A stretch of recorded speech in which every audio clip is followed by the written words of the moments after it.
Shooting range.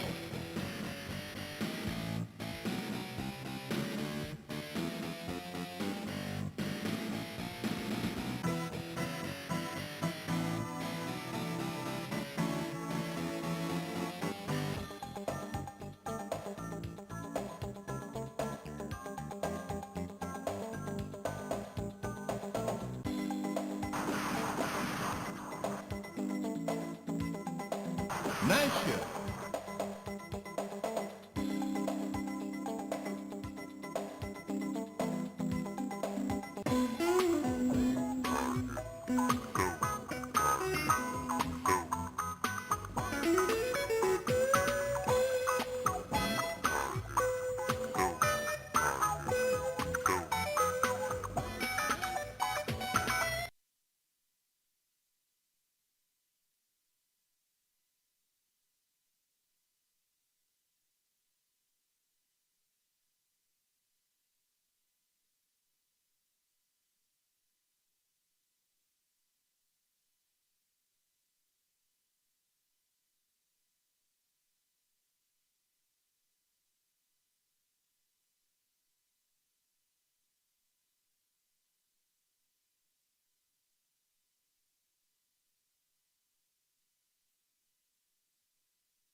game phase.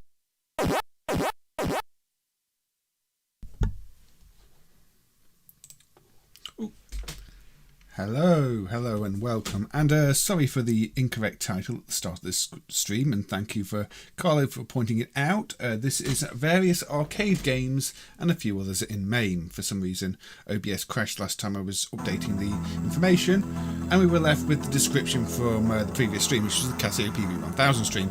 But yeah, I'm going to be playing mostly arcade games in this stream, and maybe the odd computer game, but primarily arcade. So I've decided we'll be starting with Gaelco and their target hits, which I think I've played on stream before, but I was looking for PCB images and I thought, what PCB image really comes to mind? And I thought the Gaelco ones and the suicide boxes on them, which are kind of scary in a well-known way. But hello to everybody in the chat. We have quite a few in here. We've got Aussie Guy Cow, Carlo, Evie, my partner, GSI Matty, who may be looking forward to the PV1000 stream, but if that was the case, go and watch the one I did the other day. Sorry about that. We've got Thomas, we've got R09, we've got Mike Hyras, and we've got Bob Loblaw. So welcome everybody, and yes, I am nicely dressed up as a nice warm pizza today because it's pretty chilly today. At least I'm cold, so you know, I'll do that. Anyway, I think we will go straight into the game then. So let's change the view and full screen it and coin it up. So this is a light gun type game where you're just basically hitting moving targets. It's quite a simple concept, but it works pretty well. Evening Custado. If I didn't say evening already, I think I did. So you see, you've got all these chariot things, and they've got moving targets on. You've got to shoot them before they leave the screen. And every time you shoot one, it changes direction. So nice and simple, but you know, a good test of aiming. It's one of those where if I get my hands on a light gun, I'll be sure to give it a try again. It's all about accuracy, which, well, I'm not that accurate. But this is one of the games that did have one of the DS5002 suicide battery MCUs on. So for many years this was not working in MAME. But it was fixed a good few years ago now. I'd say 2-3 years ago, was it? I don't know. Time passes quickly, especially with all that's been going on. You sort of expected Anderson gave me one for free. Well, I don't currently have one Custado. We'll see. Yeah, the Gaelco arcade board is a nice, good system, GSO Matty. They've got say very European, but some good games on their hardware. Yes, pizza. Oh, don't want to stay off the screen. But, yeah, they change directions when you shoot them, so you can keep them on screen if you're careful where you're shooting. But yeah, definitely better looking than if we were doing another PV1000 screen. So got to try and get a set number of hits. Now you are meant to reload between every shot, but the reload mechanism is actually a manual feature of the gun. So in MAME there's no reloading; it just automatically reloads. It just blocks the trigger on the real hardware between shots. But since that's not a feature of the game but a feature of the gun, MAME doesn't emulate that.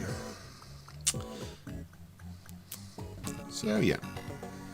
Ready. Now, I do want to kind of look at games I've not necessarily played on other streams this time. Some good, some bad. I know I've played this one before, but I will be mixing in some Gaelco ones too. And I always like to fire this one up because it actually reminds me how to pronounce Gaelco during the track mode. With the Gaelco, as you know, there's a separation between the parts of the word there. That's how you say pizza in Japanese. Are there any famous Japanese games with pizzas in? I probably should play Turtles everywhere, and shouldn't I? That wasn't on my list, but we all know Turtles and pizza. Which Turtles game now? Not. Uh-oh, I've lost someone. Oh dear. Ready. I think I failed that. Now, there are 3 different sets of this dumped. I'm not sure what the difference is. And there we go, you see. I have failed because I let them go off the screen without shooting them.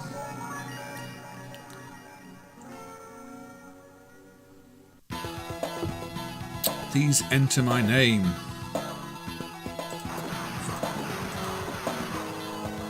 Pizza Pop Mario. Is that a real game? Or is that some odd hack, Bob? Maybe Final Lap R since the Brazilian GP was today. Maybe if there's time at the end, Cow. Maybe. It is... It's in the software list. What system is it on, Bob? Yes, I think it's OKA sound chip, isn't it? Yeah, just the single OKA sound chip. Like many European companies, they were often quite cheap with their sound hardware. And so you've got all these sampled sounds. But this is sort of a 3-in-1. There are the different modes here, so you know you've got your shooting range too. Yes, they did make their own hardware, Carlo. With their own custom chips. Ready. Even their own 3D systems for the 3D games. They seem to like to do things in-house, or at least not use the same tech as anybody else. So in this case, the targets are coming towards the screen. You've got to shoot them before they reach the front of the screen. And they're moving in patterns. Yes, of course. It's a bootleg of a Gaelco game, Pizza Pop. So should I play Pizza Pop instead at some point if I find time? Of course, this is meant to be an arcade stream, so although I will be playing at least 2 or 3 non-arcade games briefly. There's some new developments I'd like to look at that are pretty good. Including one where there was a bug fix in MAME made a couple of weeks ago, so it runs. We'll come to that later. Missed rock. I'm not very good at aiming.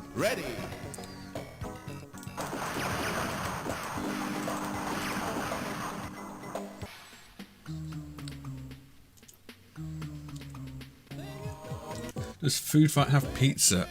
I don't know. Ready.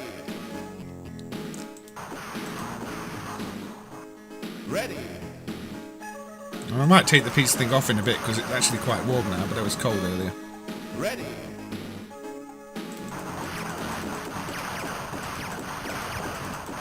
Stop moving in squares. It's too difficult to hit. So, yeah, after this credit's over, we'll probably move on to another game. My percentage isn't great, is it? Bonus stage. 20 hits left. Just shoot here.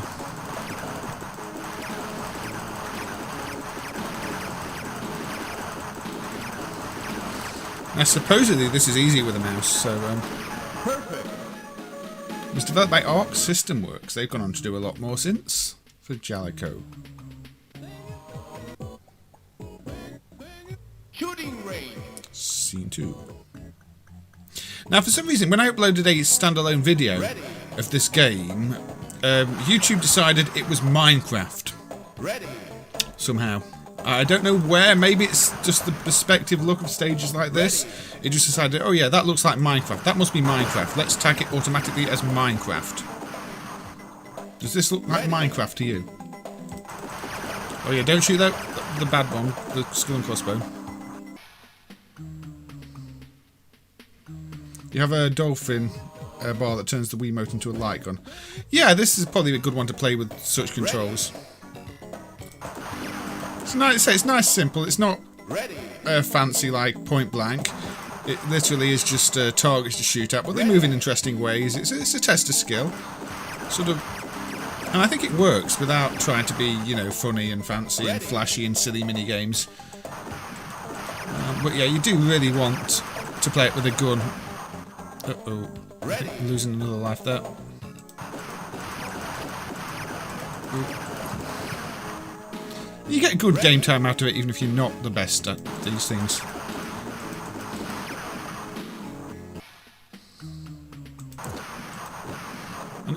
gets progressively more difficult, as you can see.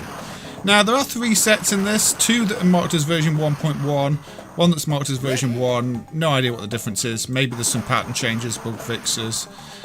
It's odd for such a simple game that there would be, you know, multiple different revisions, but apparently there are. Oh. I think I've got 1 life left. Ready.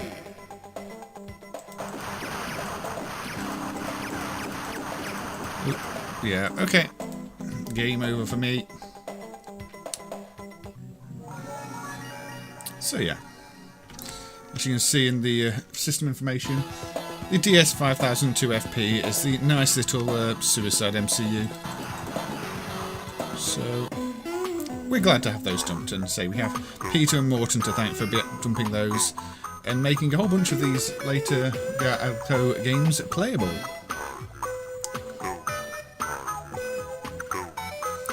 So.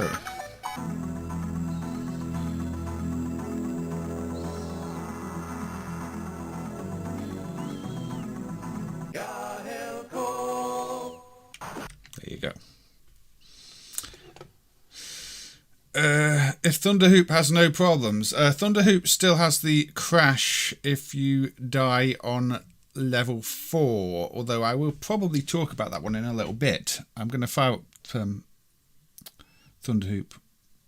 Battlefront by TJF. What is Battlefront by TJF? Mike Hyrus. Is that another NES game or something on another platform? But yeah, Thunderhoop. Thunderhoop's going to take it. In fact, let's have a look at Thunderhoop. But yeah, I do want to talk about the crash in Thunderhoop actually. Yeah, if you die at the very end of level 3, Thunderhoop won't crash. It's odd. I'm trying to debug it. But if exactly at the same time as the boss is dying, you kill yourself, then level 4 works. If you let the animation play at the end of level 4, then it doesn't work.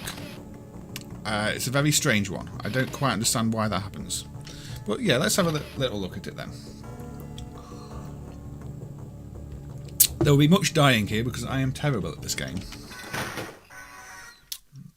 Oh, it's a V-Render 0 based game. Is it that one that's a Tank Force clone? Because I know there are a few on V-Render 0 based boards that are encrypted. There's a few that are dumped that we've not managed to decrypt. Where, you know, it's there might be another MCU or something on it. Not sure. I know not every V-Render 0 game works. There's Cross Puzzle as well that doesn't work. That might be a bad flash dump, I'm not sure. The flash is clearly mostly empty because it's a really simple game, but it seems to look for something that's not in the flash dump. But I don't know. I think with those V-Render 0 games, they decided to protect some of them because they realised that otherwise they'd be quite easy to copy onto a Crystal system. So I'm doing better than usually. It's not a bad little platform. It's very tough though. I mean, if you take your time and know where the enemies are going to be, it's probably okay. But you do kind of have to learn it. There's more going on than in Thunderhoop 2. I mean, Thunderhoop 2 just turns into a side-scrolling run-and-gun, whereas this is very much of a Euro platformer. You can tell it's a Euro platformer.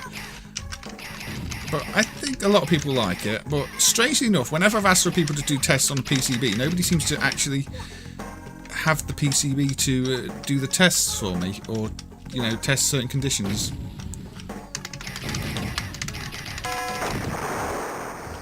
Yeah, it is very much like Toki, you're right. I mean, Toki always felt like a European platformer to me. It's one of the odd things with Toki is it's one of the least Japanese feeling Japanese games.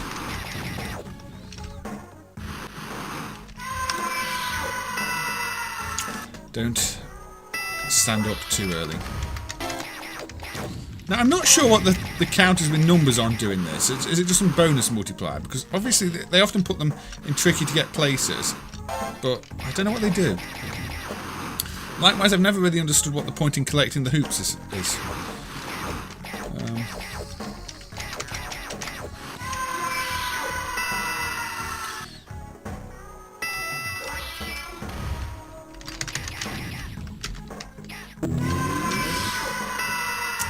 You'll be seeing much dying in this, but I do want to get to the point it crashes, so we might be playing this one for a good 40 minutes, because I'm terrible at it and have a bug to show.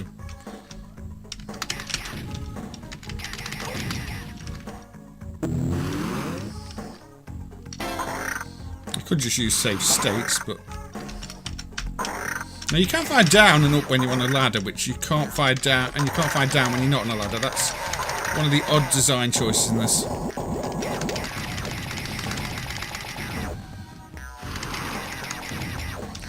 I started dying. I couldn't really die in target hits. I could fail, but not die. So you really want to shoot down then. You can't shoot down there because the game design doesn't allow for it. So... a lot of this is just keeping your distance and, you know, not jumping into things.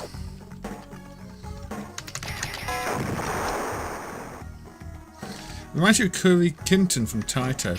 Yeah, I think it must be the overall red look and the very Dragon Ball-like hairstyle, and I guess they both had similar influences.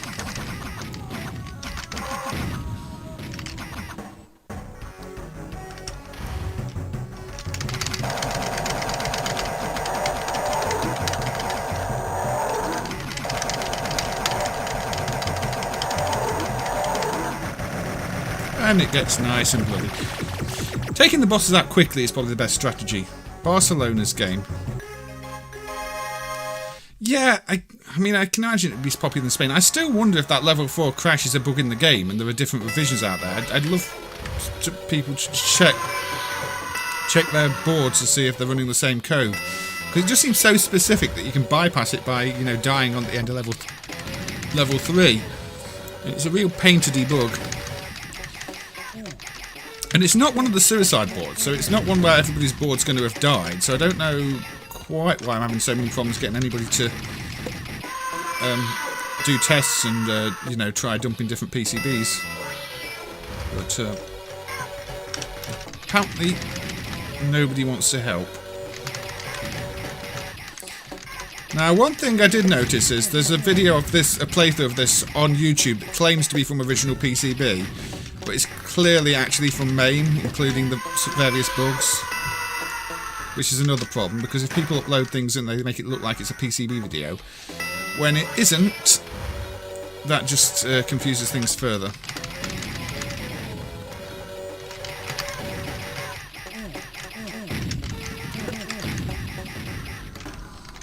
But yes, you can spot various MAME traits in the video, which make it clear that it's not from hardware.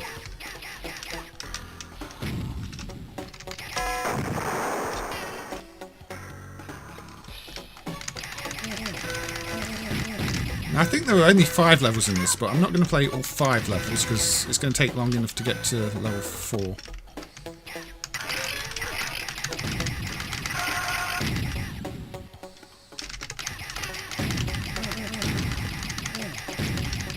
Now, wherever those pods are on the ceiling, you know there's going to be an enemy drop down as soon as you get near it, so spam the VAR button if you're next to those.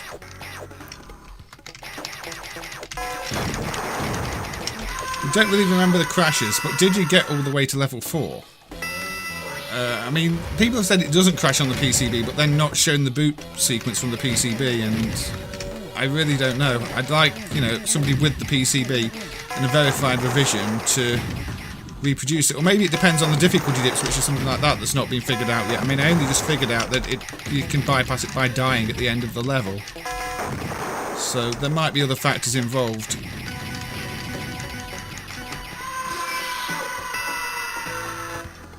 Trailer Park Wrestler Goku. Yes, the restart points in this, some of them are much further apart than others. As you can see, I'm right back here now.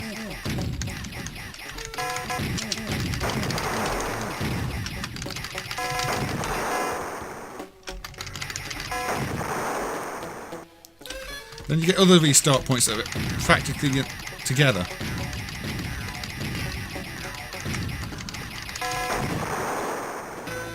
You remember seeing stage 4? I mean, it seems unlikely that it would be a bug in every version of the game, but at the same time, MAME's not doing any unmapped reads, unmapped writes. It's not doing anything fancy with the encrypted video RAM.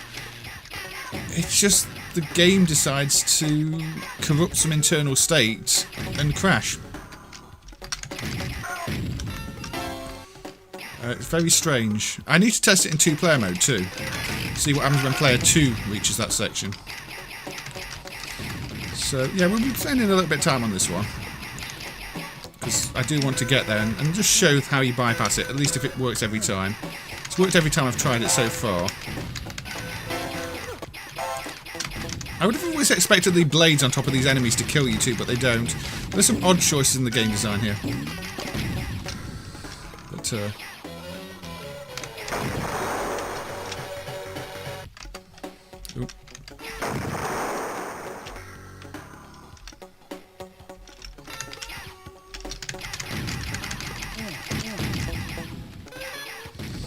Now, the places the priority effect are used in this is not always obvious. I mean, you do notice the acid at the start, the start of the first level, but the various other places it's used too. For example, here, that's a priority effect on the little grill thing there. I don't know if at one point they were considering having an oxygen meter, because otherwise that seems a bit pointless, but that's what it is.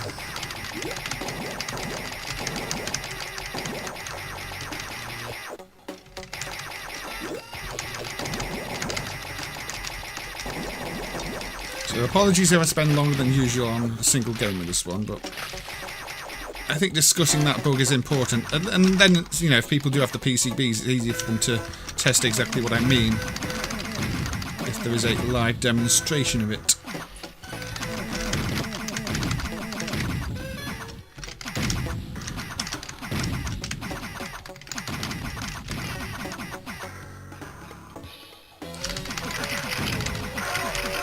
Unfortunately, the level 3 boss can be an absolute pain to losing a lot of lives on it.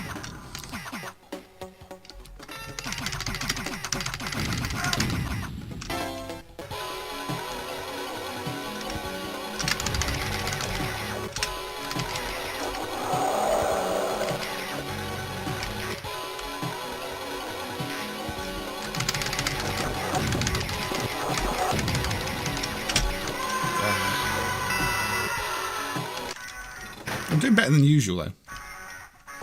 The restart point being here is annoying.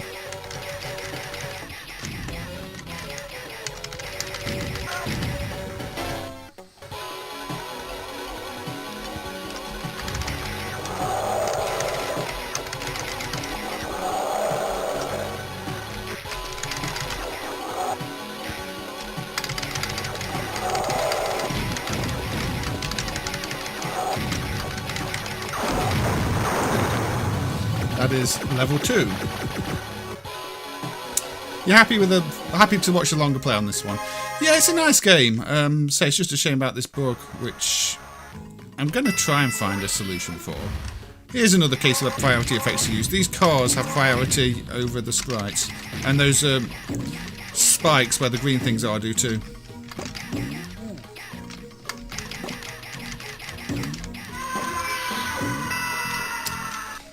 I'll just make a save state now at the start of level 3, just in case something bad happens, like I forget to continue.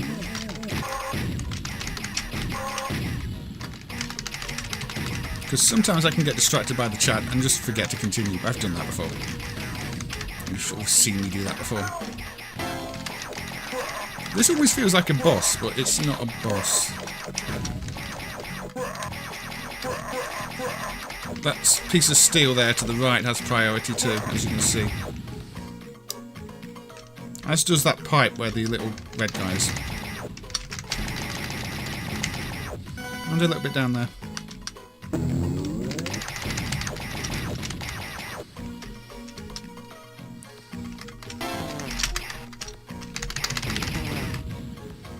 Yes, that's a very farty sound effect. Oops.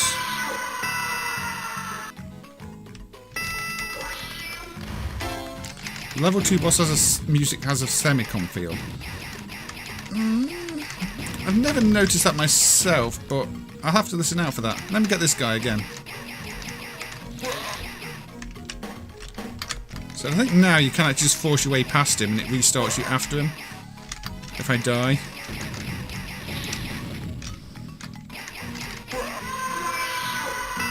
Don't know if I went far enough though. Yeah, everybody seems to compare it to Toki. But yeah, I'm pretty sure if you try and push forward, you can get past him.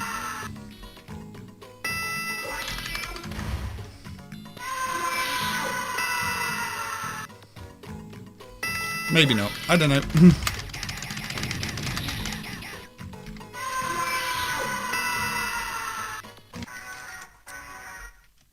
I don't know if I'm playing Where's Wally this time. Yeah, I mean, this is one of those games that, you know, helped establish Gaelco. They'd done Big Cownight before this, which I was looking at the code of earlier, and believe me, the code in Big Cownight is kind of bad. You know, most games will copy the sprites and palettes and everything else in the interrupt routine. That doesn't. The interrupt routine in that game just increases a counter. And if the CPU isn't running fast enough, then the game crashes. I was trying to work out why increasing the CPU speed fixed it back in the day, and it really, it's really that badly coded. If the CPU speed is too slow, the game will crash because it expects every task to be completed in the frame, or it fails. But yeah, because somebody was telling me the correct speed is 10 megahertz, not 12, but at 10 it crashes. So I don't know.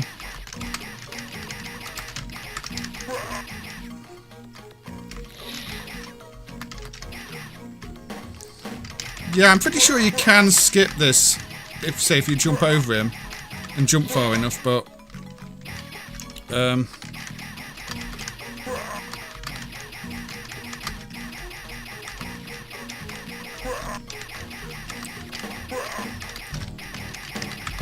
we go. That one took far too long. Duck and let the sorbet pass over you. Ah, does that make it a bit quicker? The trick to the barrels is not going too close to them. Here's another case priorities used for the top there for those to come out of, and for the big one, the big crush to come out of in the middle.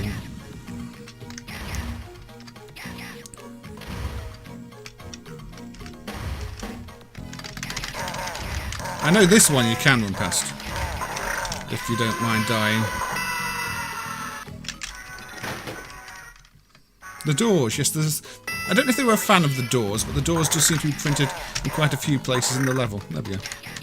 I can't be bothered to kill you.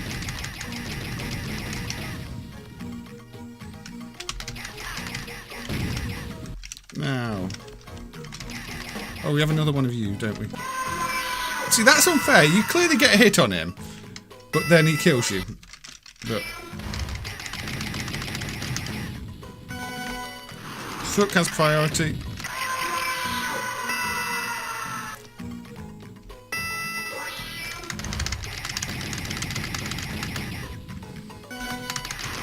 Hides the rat too. I think that's intentional.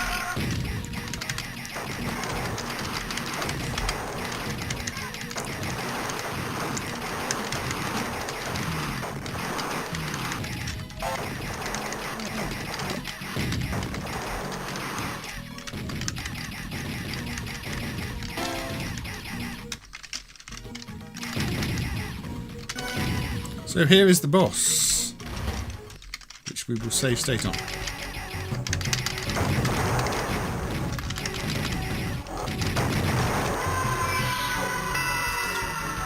So, it feels like I've been playing this game for longer than I have, to be honest. I don't know what red rings do either. Why do they turn red? Yeah, this boss is really annoying, in fact.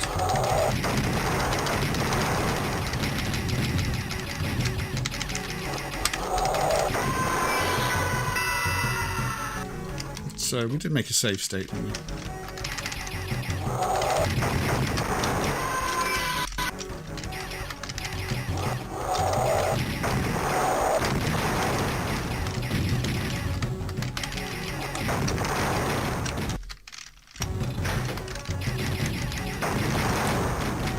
You're saying they're stealing the jump animation and inertia from Toki. Yeah, they probably were fans of Toki, I'd imagine.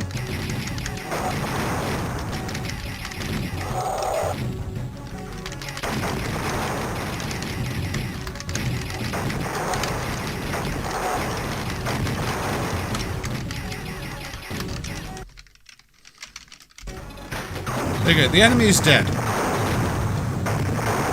Yeah, where's Wally, where's Waldo? It's Wally over here. So yeah, complete this level normally, and, well, we'll see.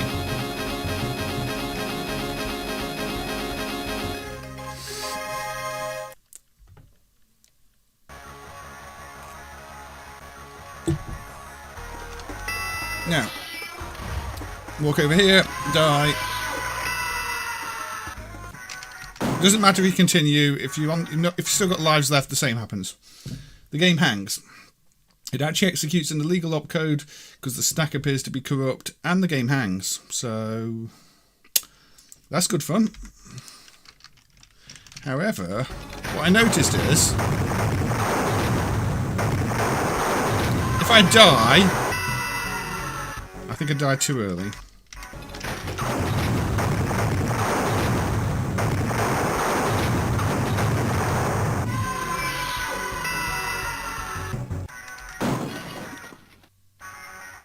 If I die then,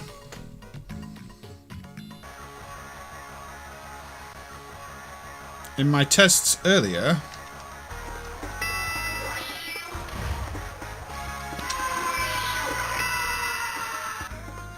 stage 4 now works. So it must be something about the animation that plays out when you kill the last boss and walk off the screen that corrupts the state. I really don't know. Like I say, I can die and play this level as much as I want and continue as much as I want. And as long as I die, rather than let the character walk off the screen at the end of level 3, the game works. I need to get to the bottom of that. It's a very odd bug, and it feels like it should be a game bug. It's just so specific. Like a bad dump or a bug in the game, but there's a checksum on the boot screen that apparently matches checksums people have seen on the boards. So, that confuses me. And I would really like, say, a redump of the program ROMs just in case there are two conflicting, two addresses in the ROM that end up with the same checksum or not checksum. I don't know. It's an odd one, but yeah. So you can bypass it by dying at the very end of level 3 when the boss is just about dead, so that it moves you to level 4 afterwards. But I don't know. We've got requests for Hammering Harry next as well. Yeah, you would have expected the game to crash, be more likely to crash if you die after defeating the boss. That tends to be how you crash a game, looking for exploits like that. But in that case, it stops the game from crashing. But yeah, I would say I've been looking at the game in general, because that bug has been on my mind for a long time, and it's one that I need to find a fix to, or we need to establish if it's a bug in that game revision and get a revision where it doesn't happen dumped. And the priority fixes you saw there were me. I dug out a MAME I was working on about 2 years ago and didn't actually submit the changes because I wasn't really happy with the code to fix it. But people just think it's the one place in the first level with the green slime where the priorities are wrong, but there are quite a few little places where the priorities are used. Now playing nothing. No, we're not playing anything right now. No, we are playing nothing at all. So, where shall we go next? Actually, I want to stay with Gaelco for now. And for this, we will be getting out a little friend. There you go, there's a little cow. We're going to play a bit of another game with an odd bug that I need to get to the bottom of. If it wants to load. Come on. There we go. Squash. Now the cow is there for good reason. Believe me, we need the cow. So say hi to the cow. The cow is my little friend. Also, he sits quite nicely there by the Gaelco logo.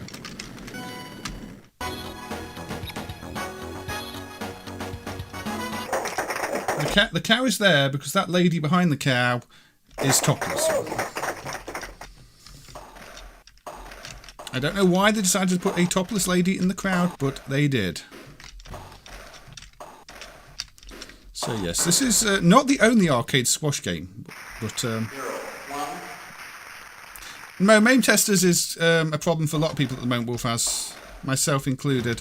Although Carlo was saying they could access it. I have not seen Waldo or Wally.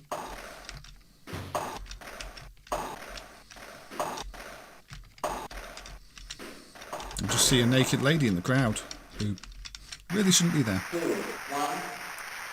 No, the cow stays, Bob. The cow stays. The cow is important to keep this stream family friendly. Although it probably would be okay anyway, because I think YouTube's terms are, if it's sexual, it's no good. And she's just flashing.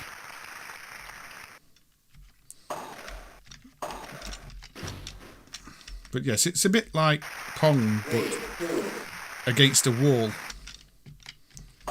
And another player who's... It's a strange sport to make a game out of. But it's actually a pretty good game.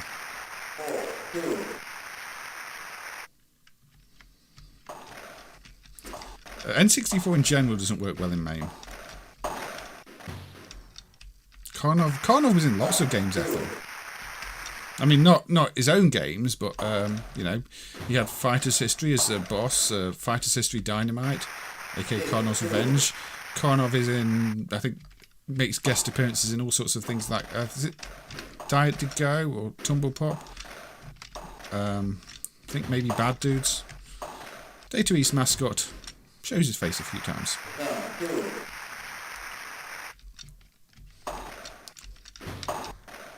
I think Chelnov should have got a sequel though. Atomic Runner. That's another one where the Mega Drive port's interesting because it's almost a better version of the game.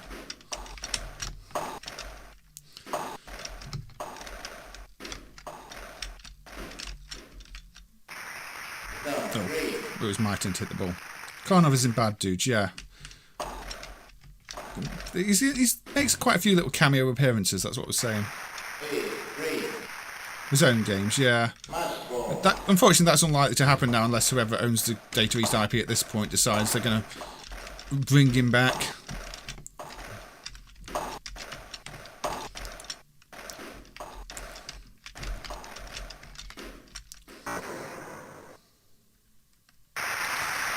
Unfortunately, that does still happen for Minius. We just had a look at that. So there we go. Cow is being our friend again and censoring the naked lady. Now it still does that. If you can bypass it if you die at the very end of level 3, as I showed on stream.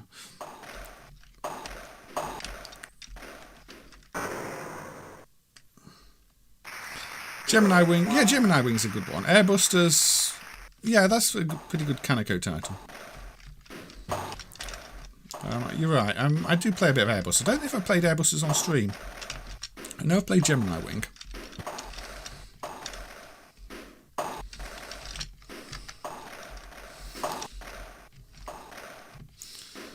Anyway, I missed the ball even when. So you get your lives basically there. You can lose the match if you let the opponent score 8 points, but you do have your lives. And if you run out of lives, which is so many misses, then you'll have to continue anyway. Now, I think this build has a hack in it that I was looking at earlier to fix the problem I was talking about. I can't actually remember, but it's another one I'd like to be tested on the PCB, because I'm not really happy with the hack I've got. So, when you continue... In a normal version of MAME, straight after you continue... Yeah, I've not got the hack in this code. It says insert coin at the bottom of the screen. And that will remain there until the next round, even though you're not meant to be inserting a coin right now. If you insert coins, it will say press player 1, push player 1 or 2 start. And you can filter out that protects by, you know, hiding sprites that are 8x8 and have a Y coordinate of 0. But that feels a bit hacky. So again, I'd kind of like to know if the PCB does that, or if those sprites are disabled somehow, if there's a control or flow issue that is causing them to appear. But I don't know. Again, I'm not sure anybody's actually got a working squash PCB to test it for me. It is just tennis with a wall, yes, Big Jord. I've seen it on TV before. It is a real sport. I don't know where it's popular, but yeah, probably in Spain, given that this is a Spanish game.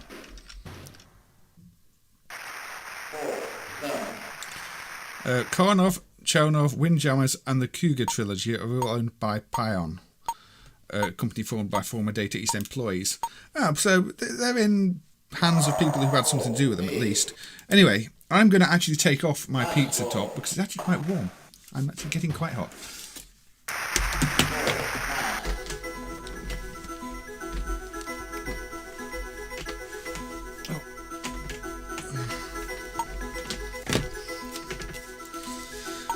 There you go. I was cold when this started, but now I'm too warm.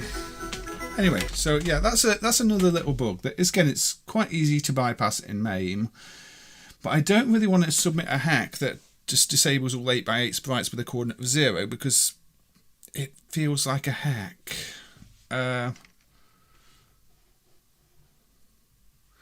You saw Hammy's video with the background-foreground reference. Yeah, there's a slight offset in MAME at the edge, isn't there? I don't know if it's correct or not, because a lot of these games did have problems on the edges.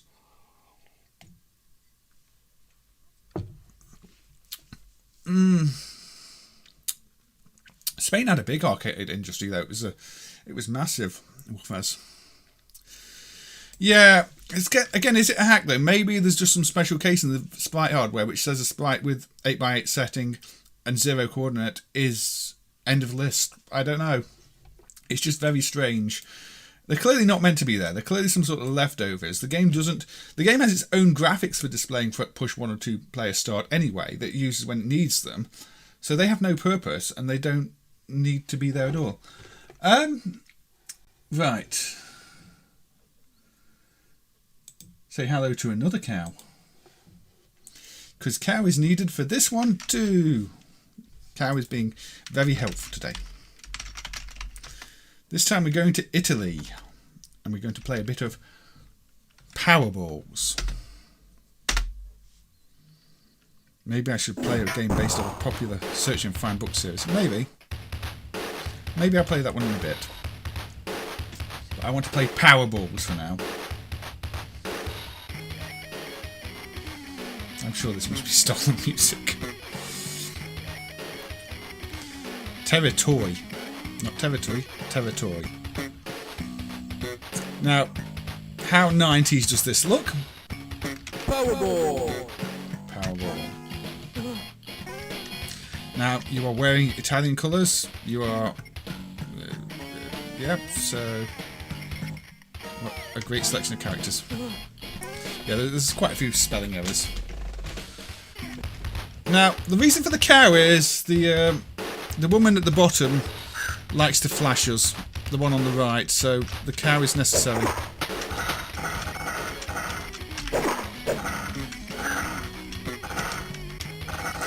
It's very much like Off the Wall, isn't it?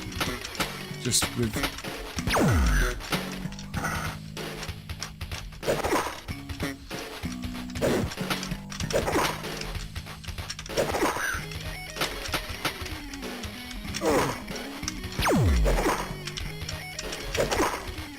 Yes, this is by Playmark of Italy.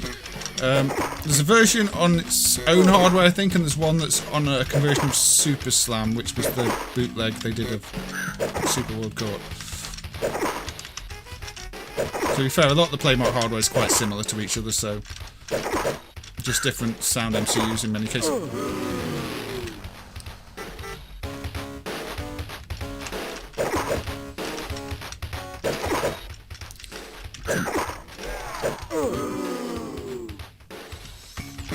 I'm good at this game, honest. Now, I don't think there's any other flashing apart from on this level, but this level definitely starts with... Yeah, let's just put random flashing in the game and make it non-PG as a result. I'm sure there's some technique I'm missing here. Apart from...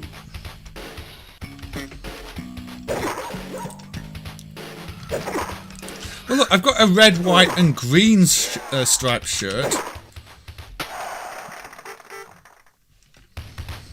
Plus killing pigeons in the park. And 90s graffiti.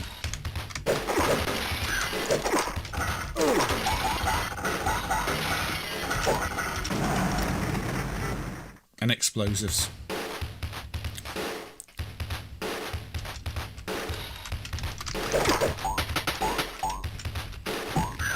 And this is... Gmode owns most of Data East. Yeah, I think I've seen Gmode copyright on some of the really bad My Arcade units. Let's go with a different character. The different characters actually have slightly different controls because they have different weapons to hit the ball with.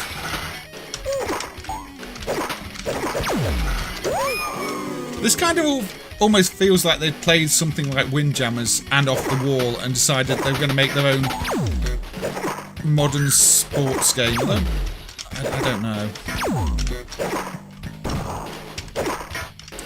It's almost, it just feels like something Atari could have put out. You know, 90s Atari.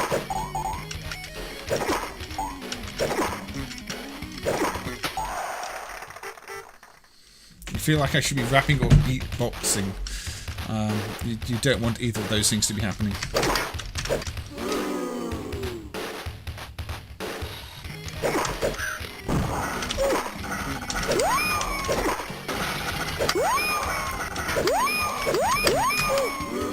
Yes, you can hit the rats that run towards you, presumably for bonus points.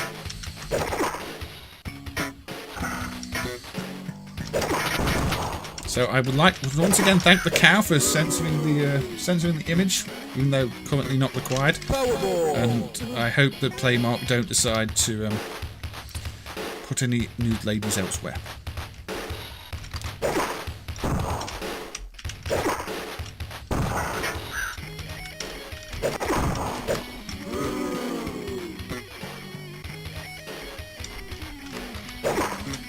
I might have to experiment with green screen and video filters if you want that, Bob. Street cleared. Now we get a boss. Yes, this game has boss fights. You know, thinks he's in Street Fighter. I'm surprised he's not shouting Hadouken. But yeah, they don't just stun you, they kill you. If you get hit by one of those shots, you are dead. You lose a life. This game is harsh. Really harsh.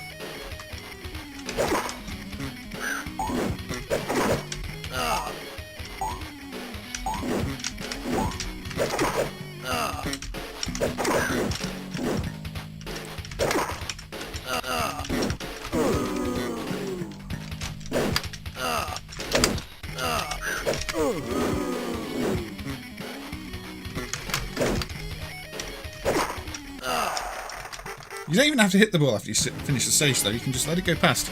And then we get a bonus stage on a train.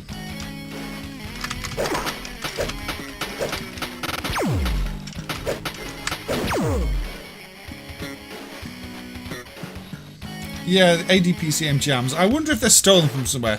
Am I going to just get like a copyright claim on every minute of this video because of Playmark? I don't know. Anyway, you get the idea. It's quite an odd take on Breakout that's a bit like Atari's Off the Wall. Yes, a bit of some Choananki vibes there on the big muscly roof. I'll teach you why. And that's probably the best part of it.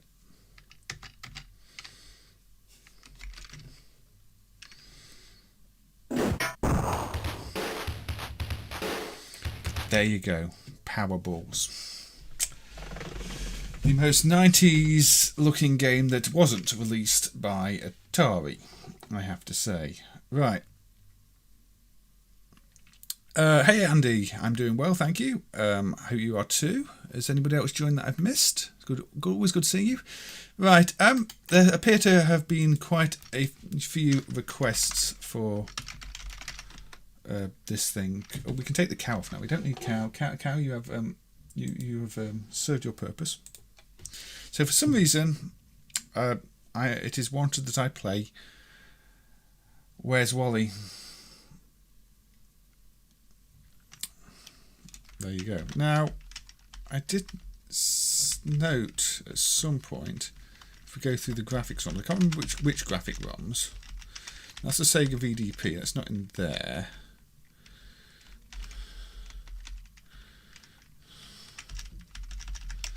Oh, wrong way. There's clearly an English title. Look, where's Waldo or where's Wally in there? You can see the tiles for it. You can't quite align it properly. But yeah. So clear, yeah. Well, I think maybe there's even Where's Wally and Where's Waldo in English. So I think at some point this was planned to be released in English, and that didn't happen. I don't think there's anything left of the English version in there, but to the best of my knowledge, those tiles are not used in this Japanese version. And there are other examples. I think there are other English tiles further along. Obviously, winners don't use drug logo, but that's in most of them. But yeah, at some point, I think this was meant to be released in English and must have been cancelled because you see the title screen here is in Japanese. So, is there an English prototype out there somewhere that was never released? Did it get a limited English release? Could be. It could be. Maybe this is just a game that came very close to getting cancelled.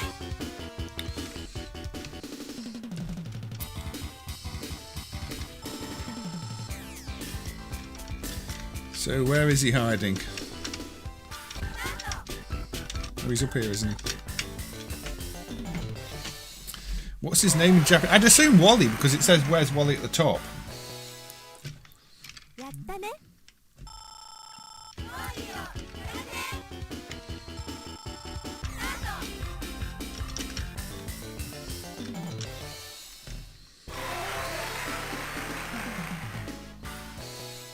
The robot character only seen in the ending. It's probably one of those games that had a troubled development and came close to being cancelled and ended up just being released in Japan. Where is he hiding? There.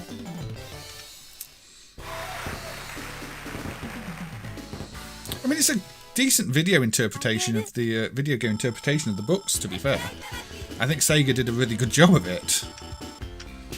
You know, for a find. It's not find the difference, but find a hidden item game.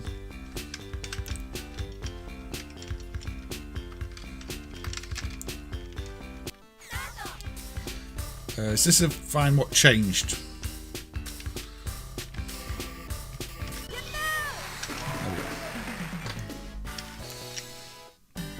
Wellio.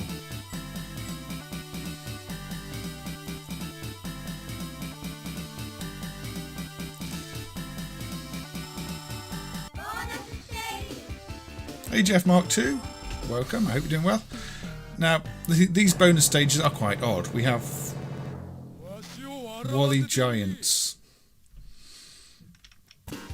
where you have to use the trackball to rub his feet.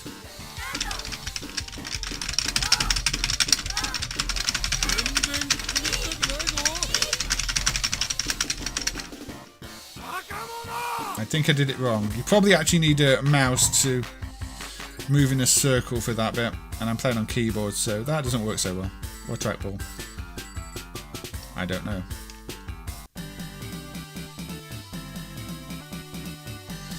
Wender. Yes, I think I've seen Wender in the books too. I believe this is mostly canon for the books.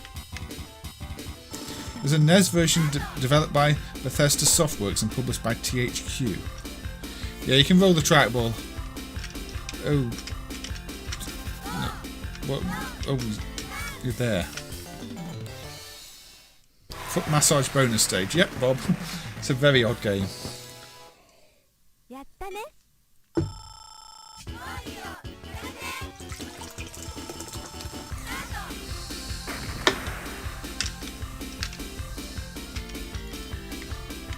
Oh, I'm running out. Got ya. So he moves around in this one too. Fireworks, you know, this is one I could have used if I'd done a November the 5th stream. I have to make a note of all the fireworks games for next year.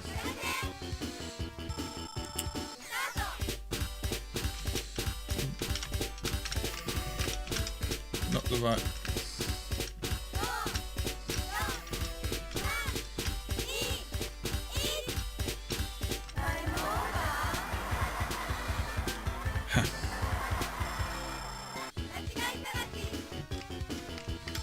Yes, one of the stranger mini-game collections, and the scenes get more complex and animated, and... I mean, if you want another animated find the difference game, there's a Technosoft's Search for the Magical Era. That one's really good. Well, this is another what changed one, isn't it? And I wasn't paying attention. Although randomly clicking on things, I found it anyway.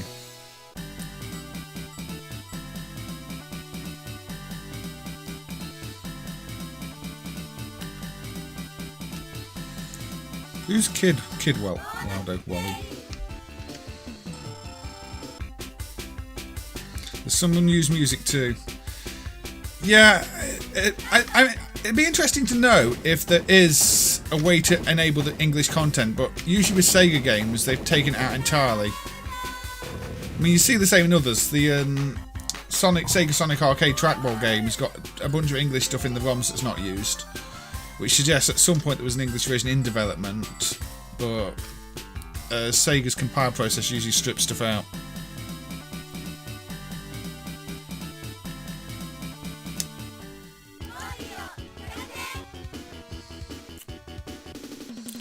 So we'll play a little bit more of this and then we'll move on, I think.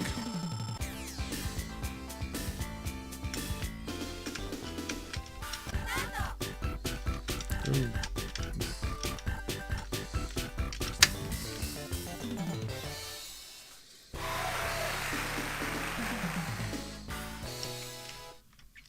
But yeah, it's I'd say this is an often overlooked Sega game, and it is one that does use the Genesis VDP to good effect as well. The problem with not having a trackball is you can't move quick enough. It shouldn't be in the Wally parade now. Let's have a bit of a banana run.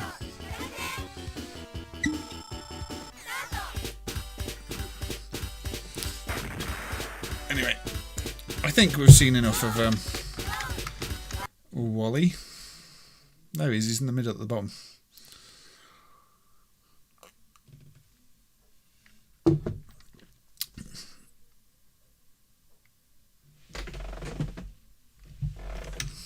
I don't know. You don't know why the sprites haven't been ripped. I don't know. I think a lot of people aren't aware of the game. It just tends to be overlooked. Right.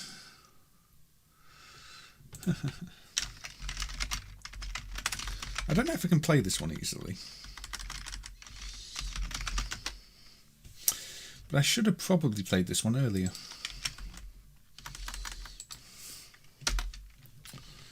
Another Gaelco game is No Linked. Which is a 3D game.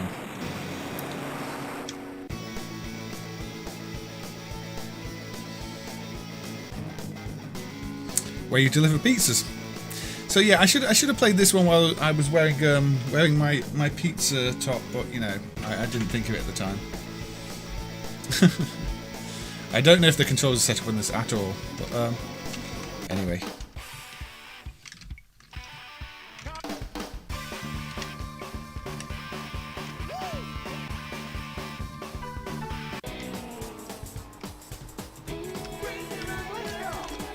Okay. Oh yeah, and all these 3D Gaelco games have licensed music, I think. Or music with lyrics at least.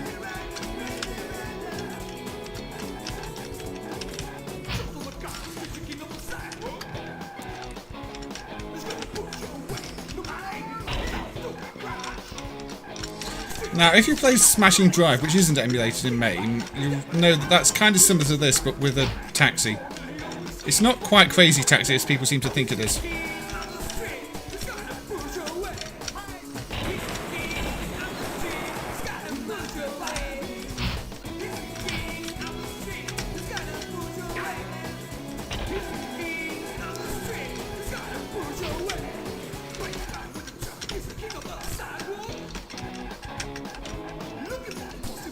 This was distributed in Japan by SNK. I wasn't aware of that one, Aussie guy. That's an interesting fact. I wonder what SNK, what appealed to them. I know it was distributed elsewhere by Atari. I wonder if there's a version with an SNK license from Japan then. Because we don't have any set with the SNK displayed on the screen. So if there, maybe are there random Japanese sets, or did they just not display SNK on the screen?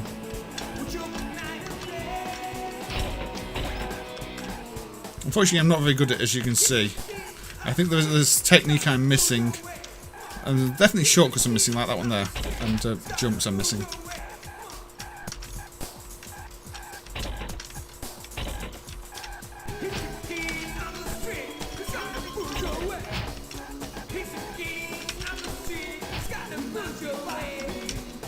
Now, I've never seen... again, there's a shortcut there that I missed. You have to learn where they are. It's one of those games. I'm sure that's a shortcut, you see. And that's just probably a shortcut there.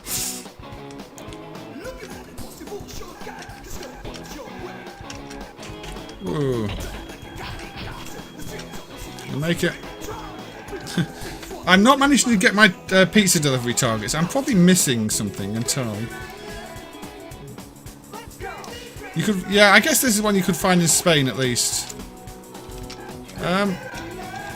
I don't know, the gameplay's not that obvious. It feels like it should be Paperboy with the delivering pizzas, and then it's not. So it's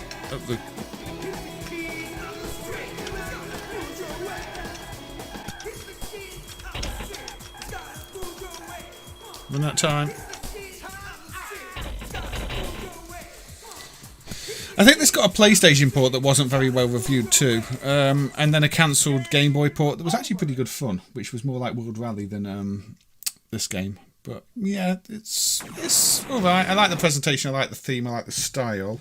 Qbert was distributed in Japan by Konami. It's always interesting to see who picked up these games from the US and Europe in Japan, actually. The Japanese game... Are you joking there, Bob? I'm not sure if I had to take your comments seriously there, although it wouldn't surprise me entirely. Yeah, it probably plays better with an analog controller and the original cabinet and everything else. You're right. Say it's not a bad one. One of I appreciate that Gaelco did their own 3D stuff, and it was always a bit different. They weren't afraid to do their own thing when it came to 3D games, and sometimes they worked, sometimes they didn't. Okay. Now I want to actually revisit something we looked at before, because when this was dumped, I covered it on stream, and this is the Korean, possibly prototype version of Funky Jet. Tokyo Cop was distributed by Namco. Yeah, as was Rolling Extreme, the version we dumped is by Namco. Now, you see this intro here? It's got 3 panels. The left panel shows you punching upwards. The top panel shows you punching left and right. And I think the right panel shows you punching downwards. And that shows you the special move. That intro sequence is only in this version. And if you play this version of the game... If I haven't had squid corn mayo pizza, then I'm lucky. I've had many odd things on pizza. But not that. Now, in this version of the game... You can punch upwards, and you can punch downwards. If you punch enemies upwards, they fly upwards, and you can also punch across. And it's got the smiley face that is different in this version. So clearly that is what the track demo there is showing. You can punch up, you can punch across, you can punch down. And, you know, if I punch downwards here, they fly downwards. Punch across, they fly across. So yeah, let's reset and just show that again. So this sequence, punch upwards, punch across, punch downwards. It's showing the joystick directions and what to press. Fair enough, makes sense. Play the Japanese version and it just has this demo, just punching. Just punching across. There's no punch up, down or anything like that. It's just your punch across mechanics. Does not show you punch up and down at all. But if you play the game, punch up and down still work. You can punch up and I can punch down. So even though it doesn't explain the mechanic, I can still do it. However, they'd updated the attract mode sequence to not have that. Which is kind of interesting. But, see, I can punch you up there, punch you up there, I can punch you down there. Now, if I play the world release of the game,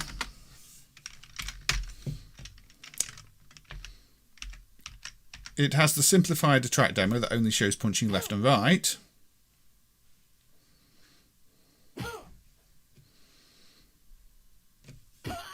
Which, you know, that's the updated version. And if I play the game, I cannot punch up and down. I can only punch, you know, I don't press a direction to punch, I can just punch left and right. The whole directional punch thing is gone. They've taken it out. So at some point between the Korean release, which had the punch up and down explained,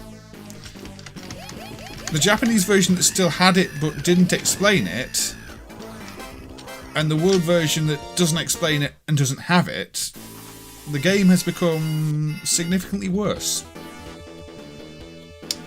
Now, I don't know if the whole punch up and down thing made the game too easy, so they took it out, or if they thought it was too confusing, so they took it out.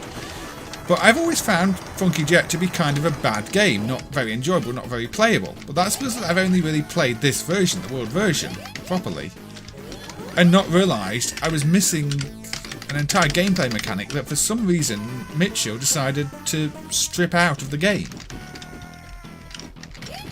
Which honestly makes no sense at all, because the game just doesn't play properly like that. It doesn't feel right. But it's entirely intentional. They have taken out that punch up and down mechanic, and they'd updated the attract mode to show that, and somehow it was left in the Japanese version, but by the time we got the world version, it's gone. You do not have your punch up and down at all. So, yeah, I failed to notice that when I first covered it. I didn't know why the attract screen was different. But I was playing it again the other day and I kind of noticed, wait, this Korean set that explains the up and down movement and up and down punching actually has up and down punching. And so does the Japanese set, but the other set doesn't.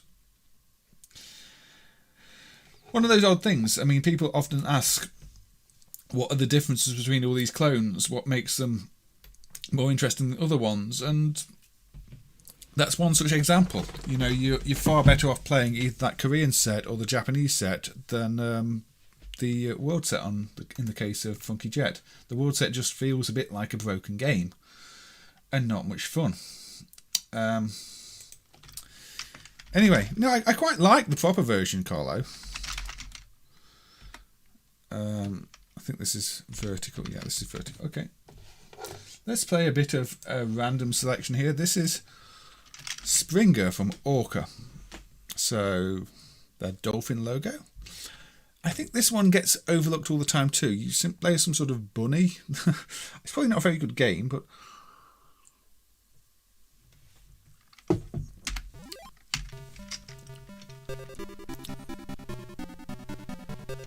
We'll see. So you're Kung Fu Bunny.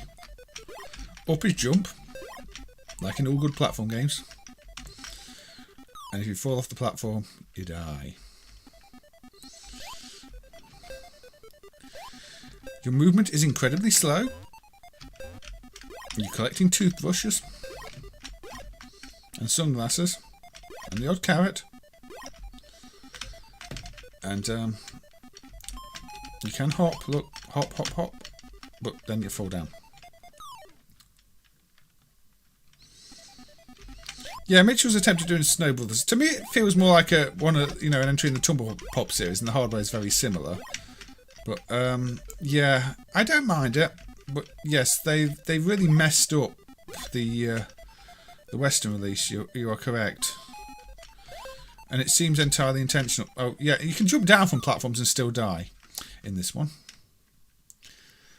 So I never see anybody play this or talk about this. And I wanted to find out why. Maybe I'm starting to understand why.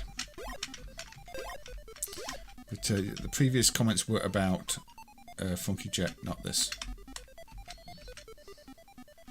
This was not on my Easter stream because I did not know it featured a bunny bob. It may have to be on the next Easter stream. Where's the... Oh, the platform is still there. No, what? Okay, do I have to try and jump across here now? No. Although it may not be on the Easter stream because honestly it seemed a little bit rubbish.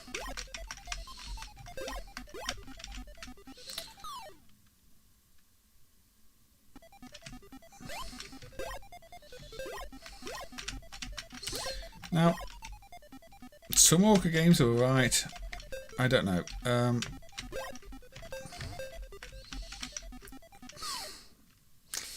4 damage.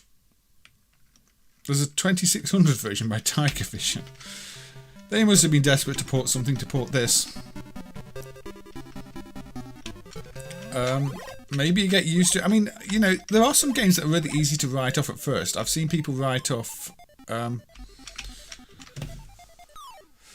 Peter Pepper's Ice Cream Factory.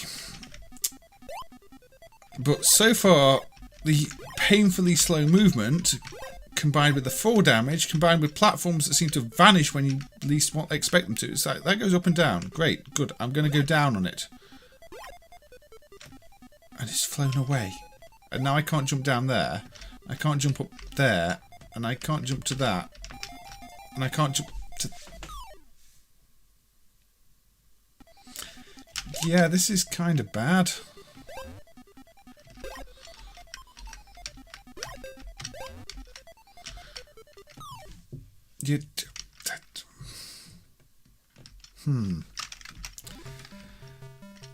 Yeah, I'm kind of seeing why I never see, kind of understanding why I never see anybody play this one now. It is kind of bad.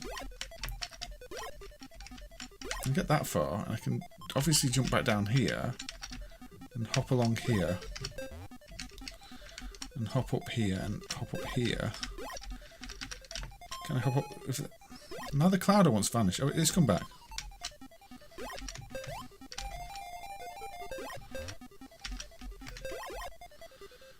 I'm guessing I can't go up here yet.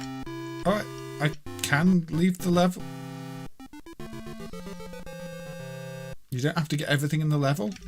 Just get to the top. I don't know. Doesn't really explain itself well.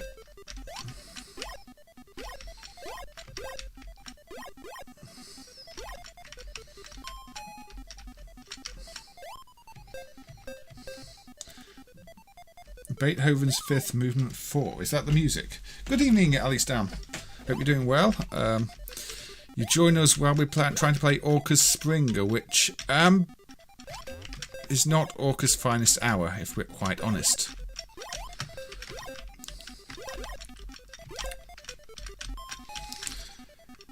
I mean...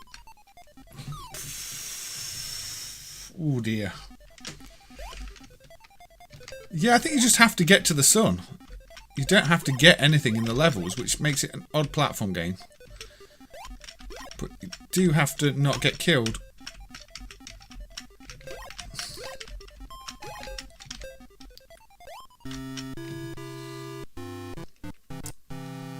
Now, I don't know why the bunny is trying to get to the sun. That makes no sense.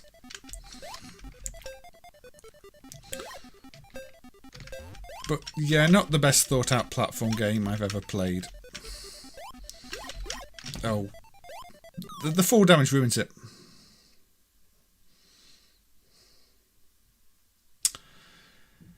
Yes. Okay. Springer. I may play it again on the Easter stream. I don't want to. But I may play it on the Easter stream. Now, I'm going to look at a game that was developed at a university. This is Heiankyo Alien, which was developed by students at the University of Tokyo back in 1979.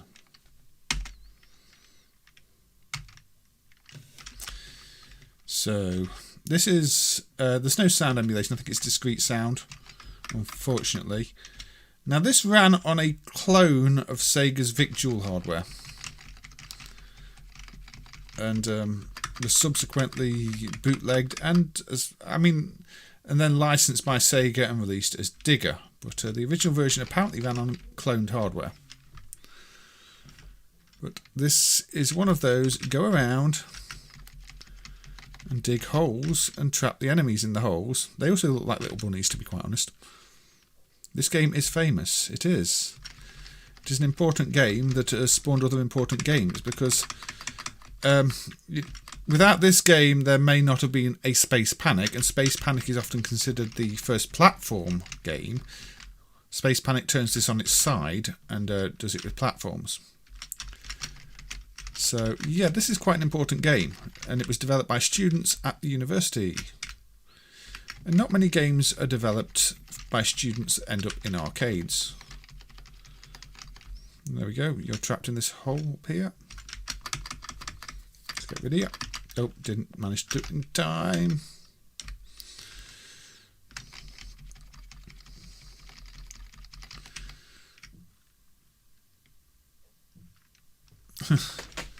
Is it just as difficult on the NES then, Aussie guy? You can make lots of holes. I guess this is one of those games that these days does feel a bit dated, though. Unfortunately, you know, it is from 79. In 79, this was very different. And the enemies do give up chasing after a while. That's nice to see. They don't just relentlessly chase you. There is some AI to the chasing that gives up after a while. But unfortunately, I don't think I can get to you in time to bury you. Nope. Can I bury you in time? If you don't bury them in time, they recover. There we go. You're buried. Hey Marcelo, welcome. I hope you're doing well. Good to see you. My game is over, and it's flashing that it's over. So yeah, that was the original version of the game. Sega reworked it slightly and licensed it and released it as Digger. So this is Sega's interpretation, which, as you can see, they've upped the presentation, given it... they probably rewrote the game, to be honest. It feels like they rewrote the game. But I don't know. Maybe they didn't. Maybe it still uses some of the original code. I'm not sure. I've not studied the code. But you can see Sega made it a little more colourful. Put the enemies at the side of the maze there to make it look like there's a crowd of them. But it is run on the same type of hardware, the Victual hardware. Big 300 point to make it look exciting. Oh, you're meant to fall in the hole. Come on, fall in the holes. Be good little aliens. Oh, let's bury you down there. Oh, failed. Now, I am playing this game for a reason. You can see this is Sega's interpretation of it. Now, this is where we go to the non-arcade for a little bit. Now, let me just look something up. Yeah, okay. So, I've not put this in the soft list yet, but this is a brand new release for the Amstrad CPC. I've just got things in the way on my screen. Nobody's recorded samples from them yet, I guess. Plus, these days, samples aren't being... That is incorrect. Also, yeah, these days, you know, samples aren't really being accepted. We want proper sound emulation, a discrete netlist stuff. So, yeah, this is Shovel Adventure. And this is a game that was entered in the CPC Retro Dev contest this year. This wasn't developed by the students at the University of Alicante, but the competition is run by the University of Alicante. So it's kind of interesting to me to see that the original Heiankyo Alien was developed by students at the university, and this, which as you'll see shortly is kind of a take on that game, was also submitted to a university competition this year where lots of students make their own games. And this won the competition. To me, this isn't the best game in the competition, but this did win the competition. It is a well presented, good sounding game, good looking game. You really do enjoy it. Yeah, it's still a fun little game. It does feel a bit dated, but it's still a fun game. But this is a modern take on it. You do dig the holes in a single button press, and you've got to dig up the treasures rather than necessarily killing the enemies. Although the enemies do still fall in the holes, and you can still bury them. Yeah, the best games for these micros are being made these days. Yes. So let's say this won the CPC Retro Dev. It's not one of the students' games, but you know anybody is free to enter the competition as long as you know they follow the rules. They have to run on a original 464. They have to be loaded from tape. I think you have to release the source code. The source code to this is available if you want to study it, as are pretty much all the entries. This also came out on the Spectrum. They possibly they named their team after that. Bob, I'm not sure. I've not read anything to that effect, but it is possible. They do like to throw in little references here and there. Oh, too close. As you can see, this is a rather nice looking CPC game. Not the fastest paced one, but still.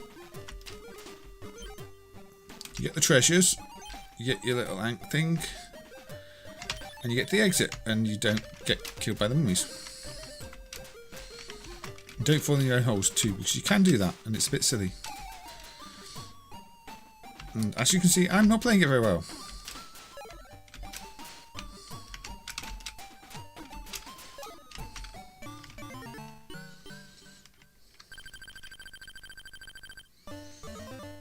Load Runner was originally developed at a Danish university. Yeah, again, that doesn't surprise me. I mean, students do like doing such things. You see, there's various music tracks here. Or if you've seen some of the new CPC developments, you'll see the people have managed to move things around rather quickly indeed. A lot of these competition games actually have really smooth movement and animation as well, because I think the students are provided with some resources, including some basic assembly stuff for handling sprites. I say sprites, the hardware doesn't do sprites. Anyway, I've died already, which was kind of pathetic, but we'll have another little look at it. But yeah, I mean, again, if you've not seen the Pinball Dreams port to the CPC, have a look at it, because it's easily comparable to the Amiga original, just slightly lower resolution. OBS says it's sending video now. So, yes, the second to last in the competition was Cownight.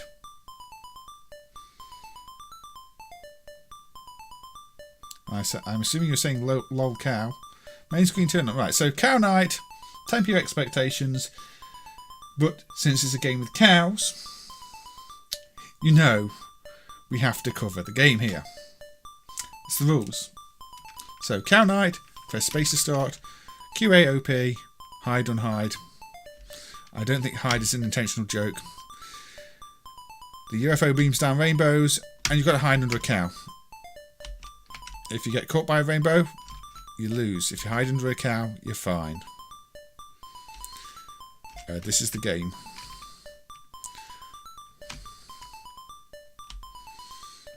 This is literally the game. You can probably see why this did not come in first place. In fact, you can probably see... I mean, to be fair, there were worse games, if you ask me. This at least has some okay graphics. There's just not much game. You just go to a cow and you hide under the cow. So, I didn't hide under the cow, and it says send help.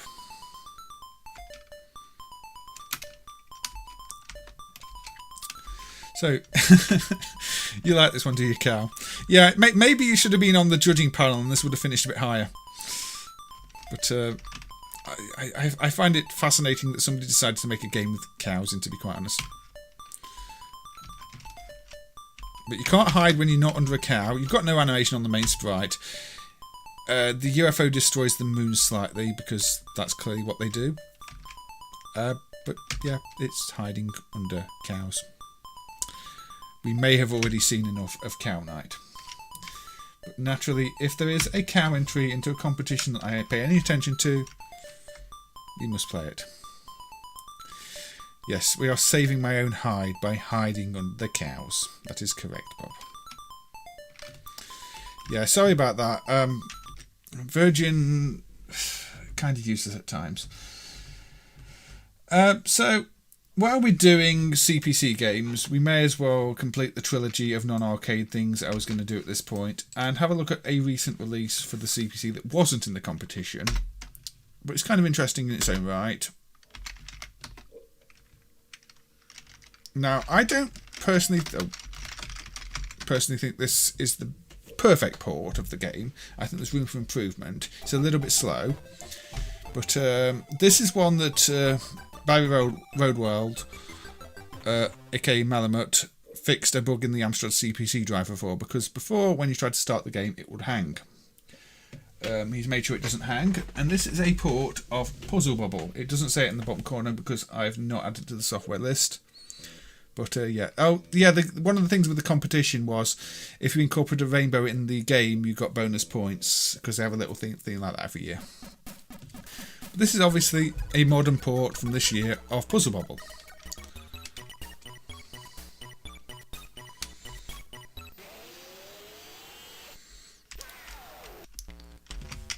Oh, I pause.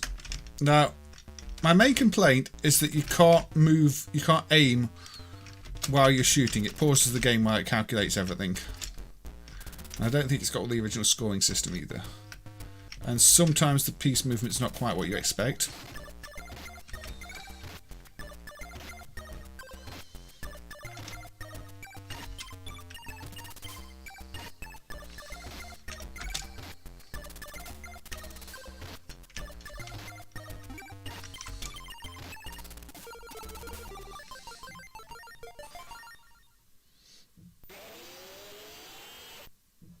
Yeah, they put in voice samples.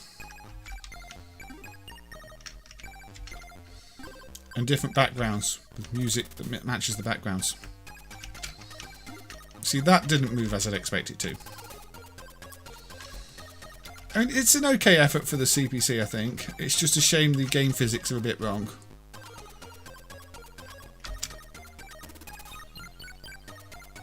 I like what they've done with, you know, the presentation angle, with the music, the different borders, and everything else. This did come out a bit before the competition, so again, this wasn't a competition game. This is just a recent homebrew for the system. Again, that's not how the piece should have slotted in, but we'll pass. We'll give it a pass, and the aiming arrow remains the whole time.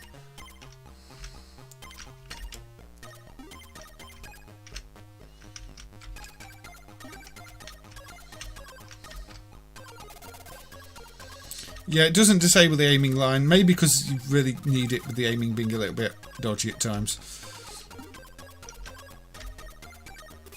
That went straight through a piece, but never mind.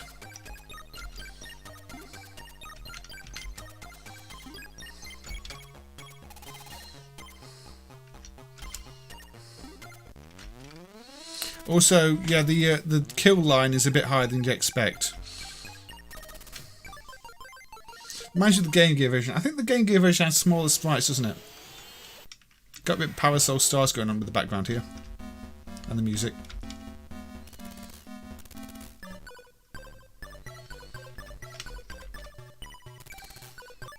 Oh, I completed it a bit too quickly. You didn't get to hear the music. But Chase HQ.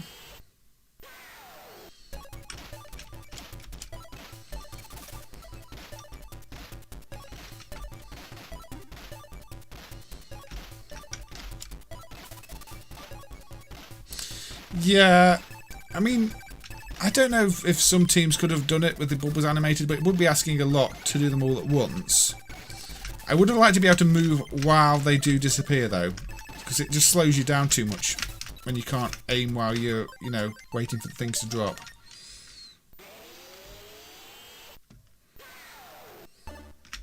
It's not a straight port either, it's got elements of its own. Got a warning siren now because I'm too near the bottom.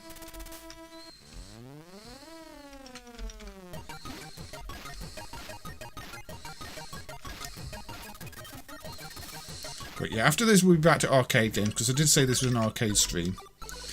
But obviously ports of arcade games are still arcade-y. And the screen jumps around like that to indicate it's just about to fall, as it does on the original. Oh dear.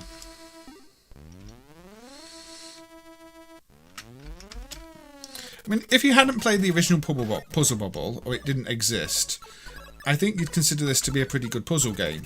It's just, as a port, it is a bit lacking.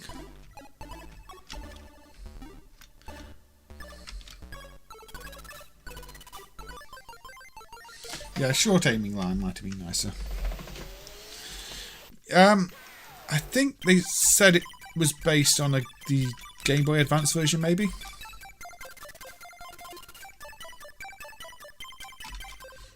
New Zealand story music here.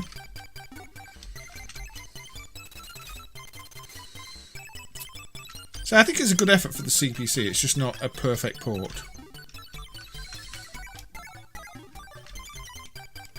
But I wanted to highlight it because it is a bug that Barry did fix in MAME, because previously you couldn't get into game on this one. And so, you know, it's good to know people are still looking at the CPC driver and fixing things, so that some of the games that don't work for relatively simple reasons do work. Again, I don't think this is using too many fancy techniques. Couldn't squeeze that in there. I think it will loop back to the standard music in a minute. But it is a little slow paced. But, there's this, no more drop frames, so I think whatever was going on with Virgin has fixed itself now. It's been a while since it's dropped out on me during the stream, but other people in the area have been saying they've been having issues too, so kind of inevitable.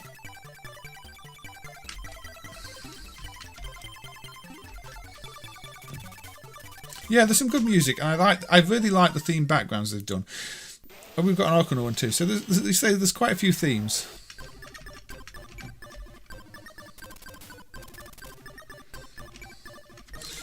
I think they've got better. The improvements they made in terms of presentation are maybe a bit better than the implementation of the game.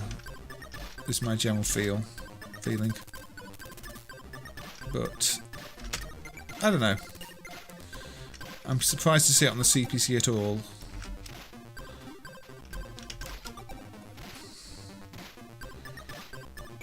So, is that going to go? No, that's not where we wanted it. There we go. There we go, back to the standard graphics. So yeah, you get to round 8 and it starts using the standard theme again.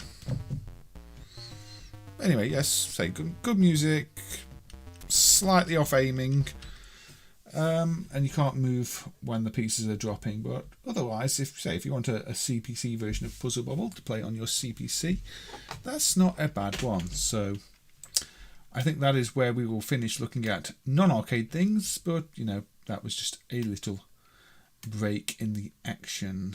When there was a little break in the action with the Connection going down. So now back to arcade games. And we've been going for a little bit of a Gaelco theme so far. So let's have a look at what is basically a prototype. Doesn't say prototype, but it is. Now, Gaelco did some gym machines, including a cycle machine. But apparently they were going to make a game out of it too. And this is that game.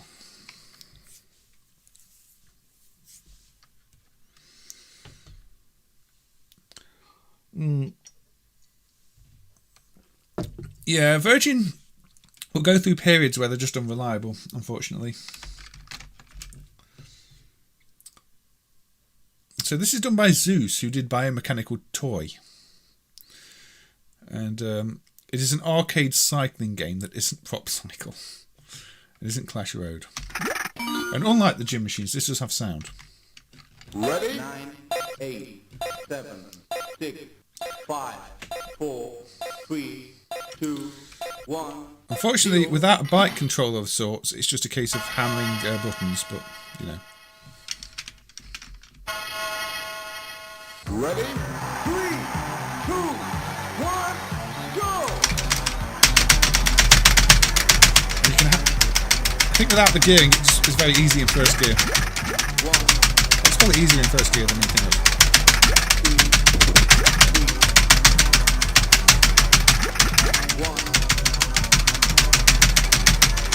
I'm assuming the gearing on the real machine was meant to make it more difficult to pedal, or easier to... I don't know. It doesn't seem to be fully implemented. When you just hit hammering the spacebar, it may as well stay in first gear, as far as I can tell. Yeah, I'm going to race the bike.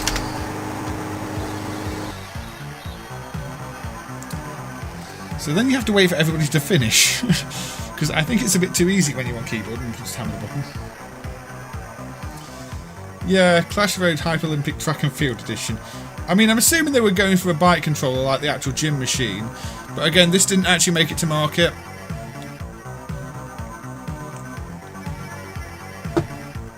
It's kind of interesting to see what could have been. I get the time record. I don't know if it could be linked or not. It does have a high score. So yeah, and that's it. You get a race out of it, and because it's a novelty machine, that will be a lot. It was meant to be. E Pepperoni was the bottom of the list there. Ready? 9, 8, 7. It sounds like... I mean, I'm assuming this is a link feature, actually, isn't it? 3, 2, is that saying something to do with the linking? 0. So we can choose different courses, maybe? Ready? 3, 2, 1, go! Yeah, maybe I'm happy with. This is the uphill race. So I can do in first gear, can't I?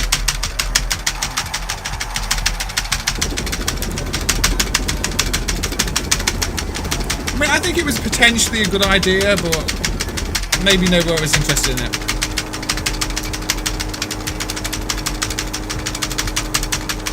The bikes kind of remind me of Cool Riders. 1K. 1K. KM. I think Monk is another department. I think in this case it's just KM1. The game's called Last KM. Or was going to be called Last KM. A curiosity in the unreleased history of Gaelco. The MAME does emulate the gym machines too, of course. I think we've looked at them before. Yeah, waiting for connection. That makes sense. I don't know if there's any network code implemented, or if you could network it in MAME, but there might not be much point.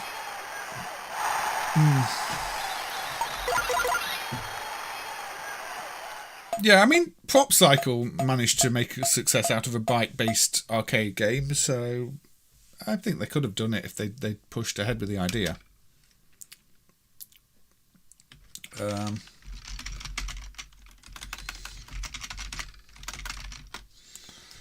What was the... yeah.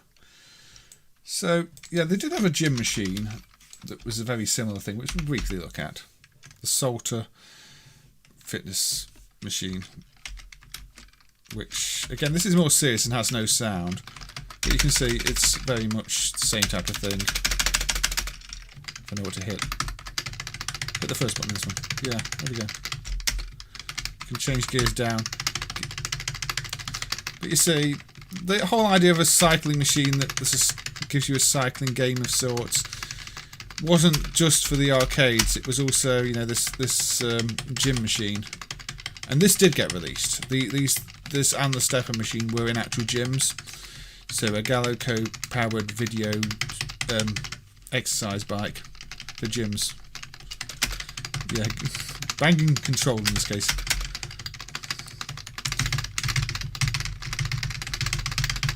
I have put autofile on this before and you can go really, really fast. It's quite ridiculous. But I've got no autofile right now. Sadly, there's no sound on this, but I guess in a gym you wouldn't actually want sound on your machine, so they didn't... yeah, I've done autofile on it before. I don't know if... no, it won't be saved because MAME's autofile plugin changed, didn't it? So my autofile configuration will be invalid if it works at all now, because I don't think I updated the plugin folder. No. Yeah, you get the idea. Some of the other tracks have got more hills. This is the flat one. It's the easier one. Again, I think there would have been... it would have made it more difficult to pedal when you're going up and downhill, up hills. Easy when you're going down hills. None of that's emulated in MAME because I've got a control key, not a bike, but you get the idea. At some point they wanted to do an actual video arcade game along similar lines, which was that last KM thing we looked at. But apparently I'm going a little bit off track here because this was meant to be an arcade stream and now I'm playing gym machines. Hey Mulfruit, welcome, I hope you're doing well, good to see you, but there we go.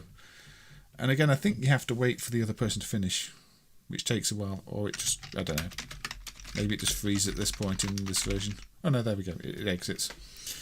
But there you go, Salter. Salter did the actual machines, they worked with Gaelco. A bit different, you don't see such things in MAME every day. I'm sure there are plenty of other gym machines that are not dumped that one day maybe we can emulate, but there you go. Hammering Harry, not Hammering Keyboards. I'm pretty sure I played Hammering Harry before, but I can have a look at Hammering Harry, yes.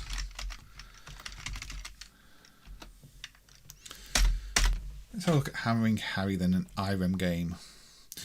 Yeah, that was meant for the gyms, the Salter Fitness machine, Bob. Not a home one. And yeah, I think there's a Mega Drive thing as well that has a heart rate monitor. A machine based on the tech, and there's all sorts. So, Harry and this hammer clearly does not like construction workers.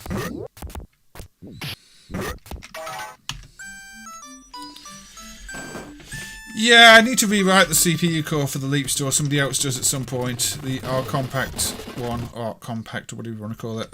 Let's get busy! This is quite a silly game. It always reminds me of the Chip and Dale game on the NES, which was also had imitations of on the Mega Drive.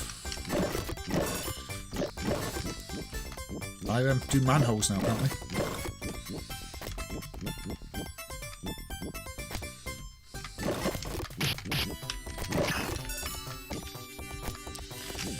Yeah, the Leapster games are just Flash programs, but they have custom audio, which means running them in a Flash player doesn't quite work.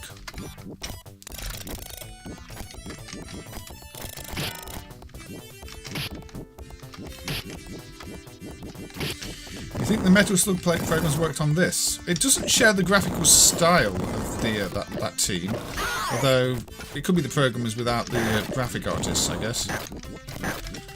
It's not as clear as, say, Gunforce and Gallop.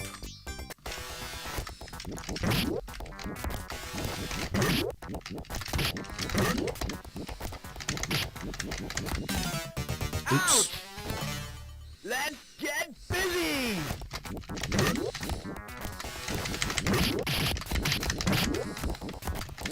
But yes, it's a hammer 'em up.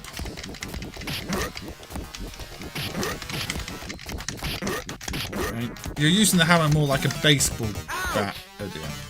Let's get busy! Ouch! You like the sense of humour in this? I mean, yeah, Metal Slug has always had a good sense of humour. You're right in that sense. Let's get busy!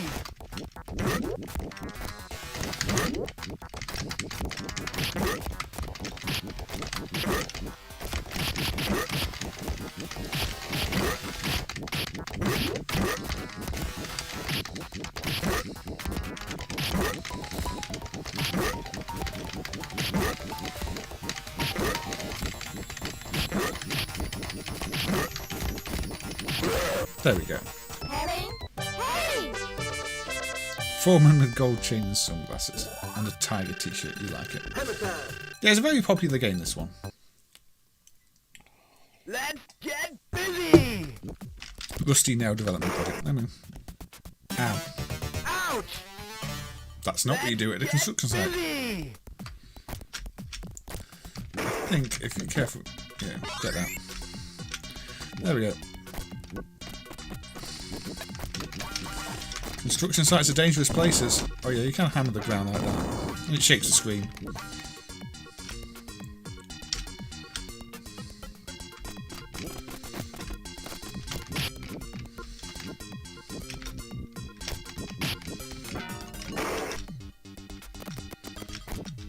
I'm not going to get that.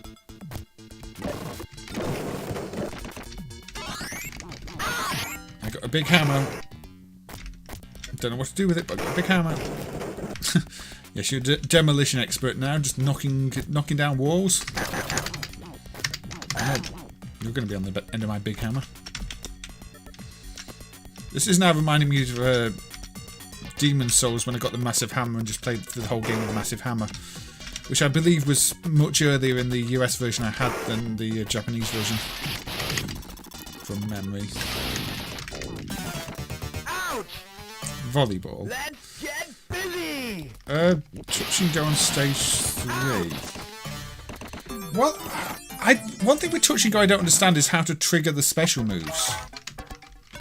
Because I was playing touch and go when I added it to the driver in the first place and added the Dallas MCU emulation, and I triggered a special move where the scrolling broke because it was doing the same scrolling on both screens. But I've never managed to trigger a special move in the game ever again. Let's get busy! So there was a sequel to this on the Famicom. Interesting. I'll have to have a look at that one at some point, Aussie guy. I wasn't aware of that. Ouch! It's one of those games where, Get busy! unfortunately, if you jump without any momentum, you're in a mess. Like, you can't add... If you jump straight up, you can only move like that afterwards. You have to be running when you jump. Otherwise, you do a tiny little jump that gets you killed. As I'm finding... Ouch!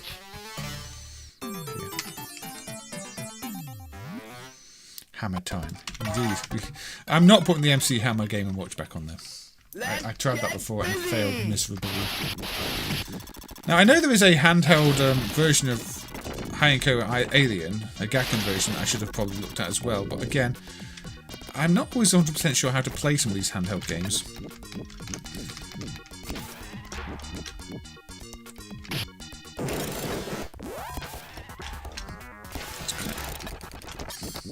Marble zone without the lava. Ouch! Let's get...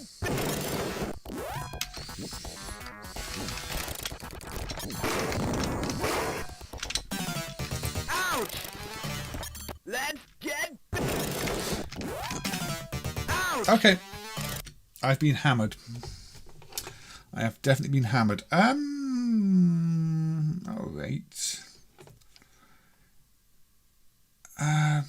Shall we have a look at Touch and Go then? Say, if we could do the Gaelco games. I think because I put the Gaelco suicide box on the startup, then yeah. This is actually what the unprotected Korean version. Is there a Japanese set of Hammerin Harry? There is.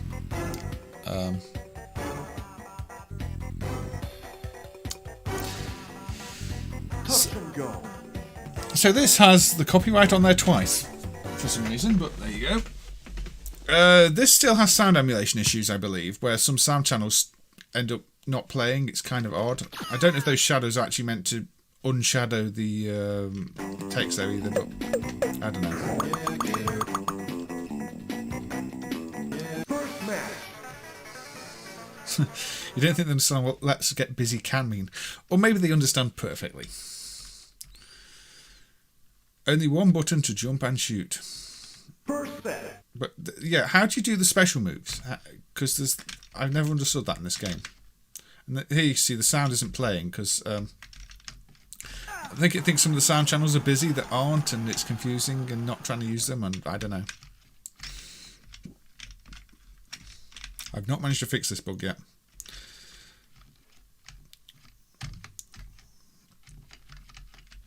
But yeah, all I seem to do is just hit the ball backwards and forwards, and not. Say, I've seen it do like a.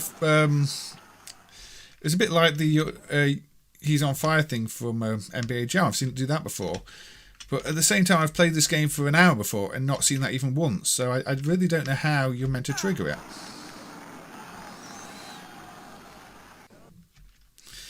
And since I saw a bug when I did trigger it, I want to trigger it again so I can fix that bug. But it was only a bug on the second screen, because the second screen used the scrolling from the first screen and it wasn't meant to.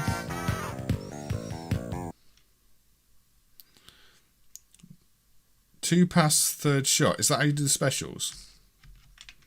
Set.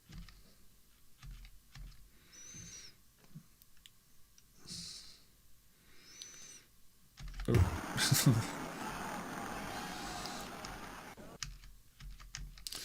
So I have to try and do two passes, then a shot, and that's a special. I better actually pass first of all.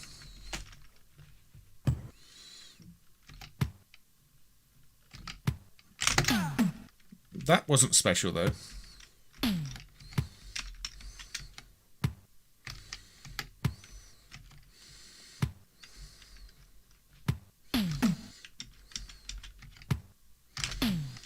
So it's not doing any kind of special shots.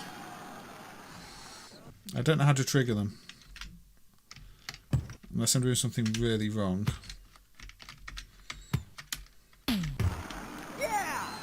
I mean, I'm not playing it well because I'm not very good at it.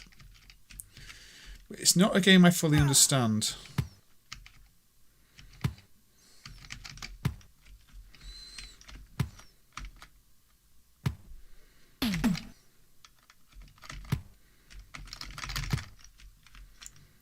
Sounds like a drum machine. It does a little bit, doesn't it? I mean, visually it's quite a nice looking volleyball game, I have to say that much.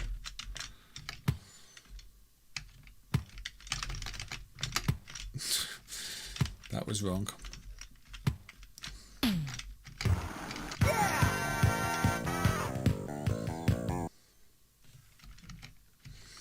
But yeah, unless I can figure out how to trigger the special move, I can't investigate that bug I want to investigate. And so if anybody actually knows, because I've tried passing it twice. The bug's after mission 3. So the bug's on the 3rd stage, are you saying? Are there no special moves before the 3rd stage? I'm quite confused.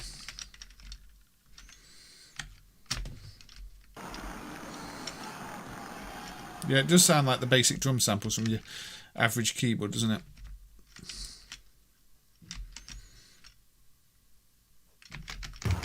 Okay. The problem is I'm not good enough at this game to find the bugs.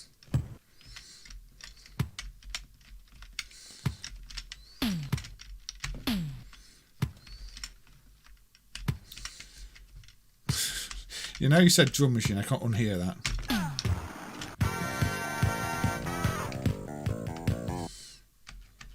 So I won. So that was the first. Was that the first match? Second match. So it says I've got shot power, but I don't know how to use shot power.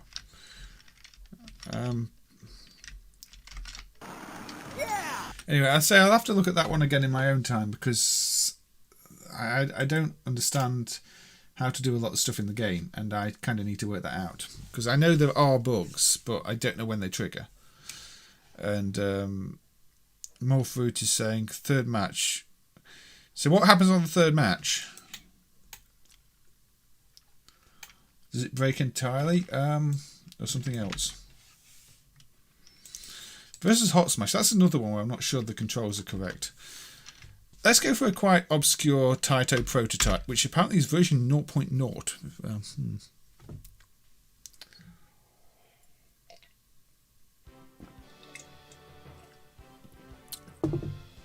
It's saying it crashes on the third match. Alright. It freezes on the third match. Okay, I'll have to have a look at that. On all sets or just the protected sets?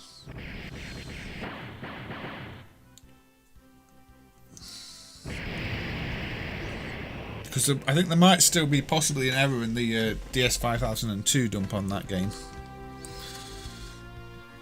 So this is Taito's Command War, Super Special Battle and War game. It's an F3 system game that didn't get released. And it's like the battles of an RPG type game.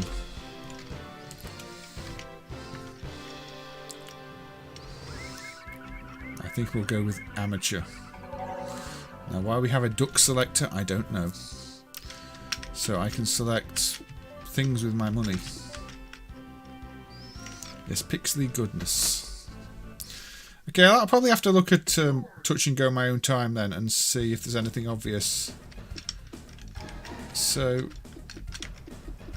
honestly, you can pick up pieces and you can move them. Maybe.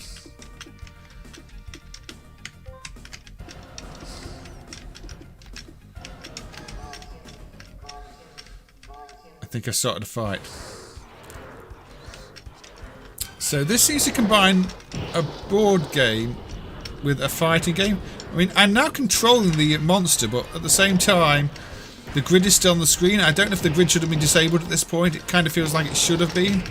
So there's probably a video emulation bug in the F3 driver, because I think this playfield grid should now not be on the screen, because it's now a fighting game.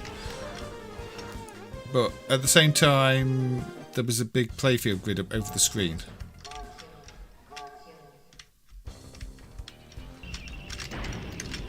So I think this might not be perfectly emulated, to be quite honest. It's a very strange hybrid of a fighting game and a board game, and what almost feels like RPG strategy elements and main bugs. It's possible that it's a bug in the prototype too, because this is clearly quite an early prototype, and it's one of those cases of you never really know. Yeah, player 2-1, not me. CPU one, I guess. And then I can move this that way. I think. Maybe, possibly.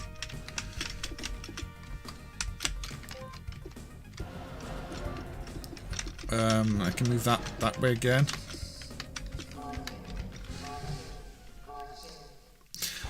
Alright, Orca, thank you. I mean, I didn't write the CRT shader, but yeah, the CRT shaders do look nice. So again, we've gone into battle mode, and again, it's left the grid on the screen. Again, though, with this being a prototype, I'm not going to find any references. I don't even know how to move the things properly.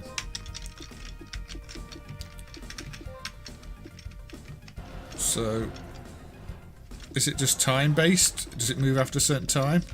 Now the grid's down there. The enemy's going over there. Am I capturing a flag? See, it's quite a confusing game.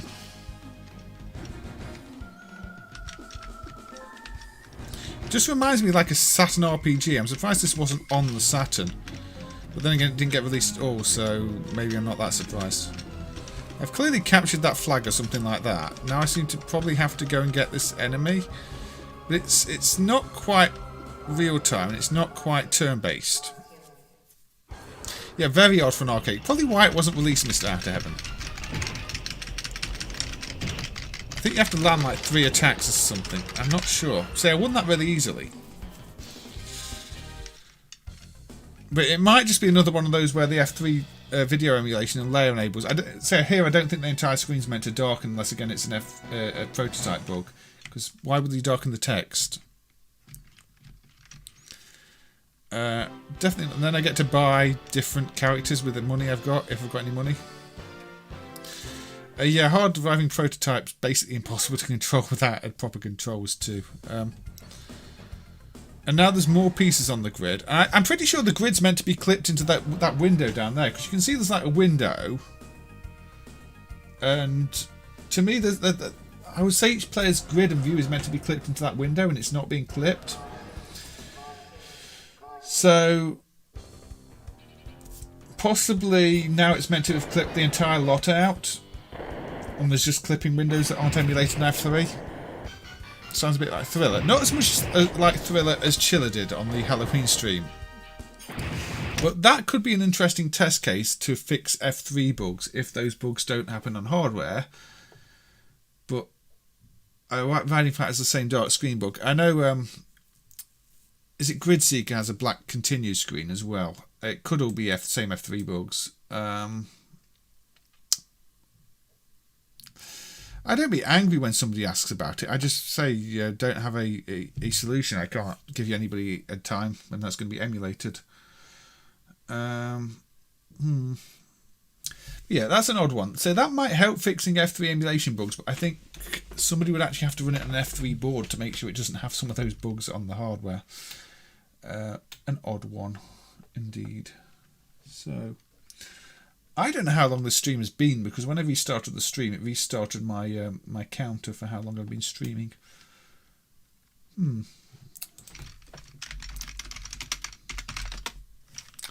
Desert Dan. This is one that I helped with the emulation of a while back, and it was discovered that there is a Japanese version of this with an entirely different name. So I don't know if Video Optics licensed it or bootlegged it, but this is the dumped version. The Japanese version is not dumped. Yeah, a bit like Famicom Wars. Maybe that's what they were going for, Aussie guy. The dump came for, well, it was handed to us by one of the former Rain developers. It's one of those dumps that had been given only to the Rain developers. So you have no real attack in this game. I'm trying to remember how to play it. Yeah. But obviously once Rain was basically a dead project, they had no use for those dumps that they were keeping private and just sort of handed them over. You can kill the snakes. Yes, this is ice. Yes, it's annoying. Yeah, I've not seen any footage from an F3 multiboard, unfortunately. It's one of those cases where those multiboards would help, as opposed to them, you know, just being annoying bootlegs. The dump is from, like, about 20 years ago, yeah, Bob. It was kept private for most of that time, and eventually made public. So I don't think anybody has the original board, but say it might be possible to run it on an F3 multi.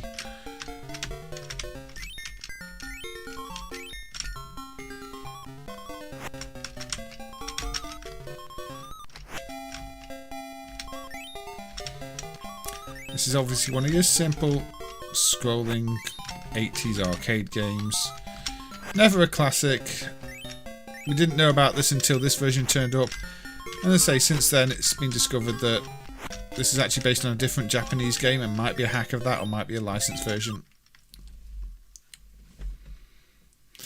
Yeah, unfortunately you only have a ridiculously close range attack, which is not very useful.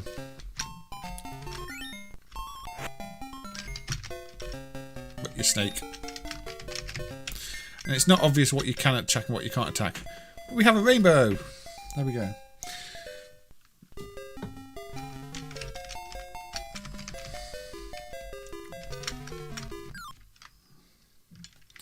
Ah, that's it. Road Rush Gonta from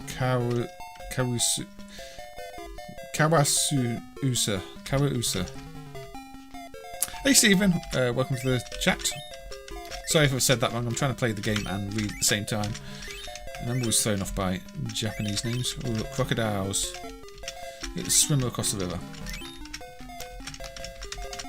Yeah, games where you can only have a close range attack tend to be a bit annoying. I'm always reminded of OKYO on the Spectrum, which was one of those pirate game software ones, where again you can only attack really close range and it's just frustrating. Oh look, it's dark, you can't see where the boulders are now.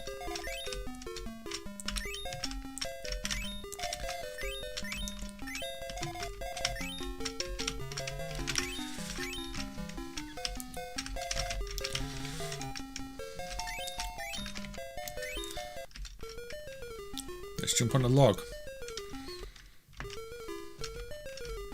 And go to an island. Perfect perspective, that. Now, don't think you can harm the other enemies. Tune is Happy Farmer by Schumann. It does sound like one of those. Yeah.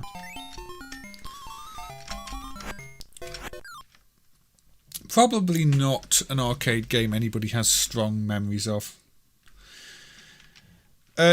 You mean Mermaid Mo? Mermaid's a much better game. This is kind of simple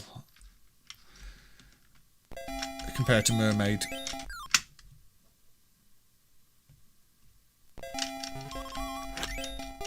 Oh, it's only the first tune. I honestly hadn't even realised the music had changed. I was filtering it out somewhat. Oh, you can kill those ones too, okay. But you can't kill the little scorpions. I just don't think you can kill happy frogs and snake. Maybe you can kill green things.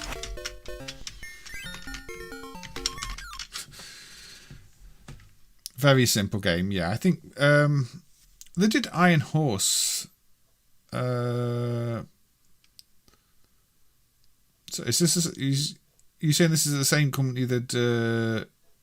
Road. You're saying Kawausa developed the game or published the game, and they also did Iron Horse. Iron Horse was, strangely enough, on my list of games to potentially play today. Same game engine as Swimmer.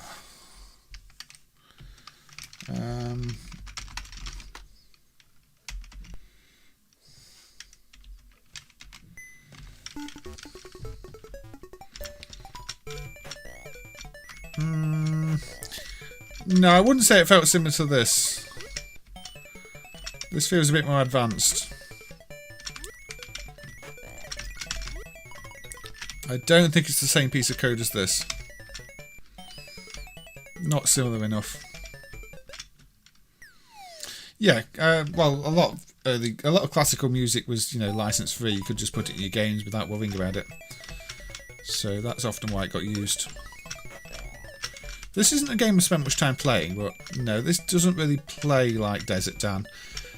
I mean, there were people that were saying that Namineo cat-based game was possibly like Desert Dan or like Radikal Radio, but again, that's neither of those. They're just very simple arcade games with split status bar on the right, where you're going through a level. I think in terms of code, they're all original. This is actually pretty good. I've not played this one before myself. I like diving under the logs. That's a nice mechanic.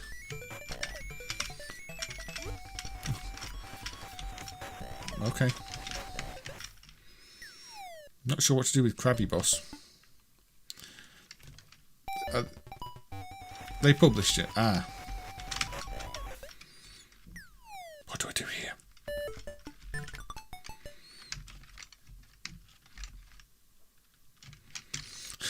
It does have that nice code feel, doesn't it? Let's give Swimmer another credit, actually. Keep dive button pressed to dive further.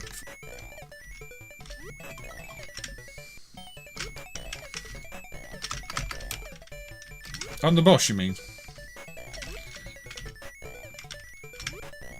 Doesn't seem to make a big difference during the level. Oh. You know Super Locomotive has riding. You don't know if it's licensed. You never really know. I mean, there's always controversy with other...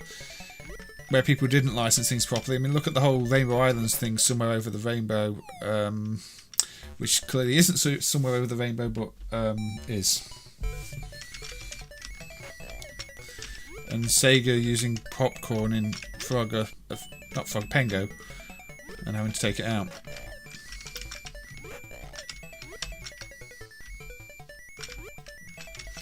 Yes, I got killed by a log. A very big log.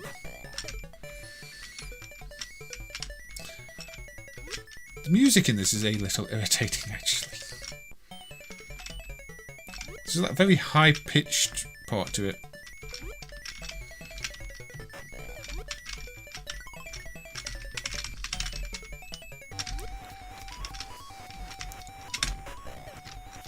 Oh yeah, you dive under the... Okay, you dive under the crab. Nice and easy. You don't have to fight the crab.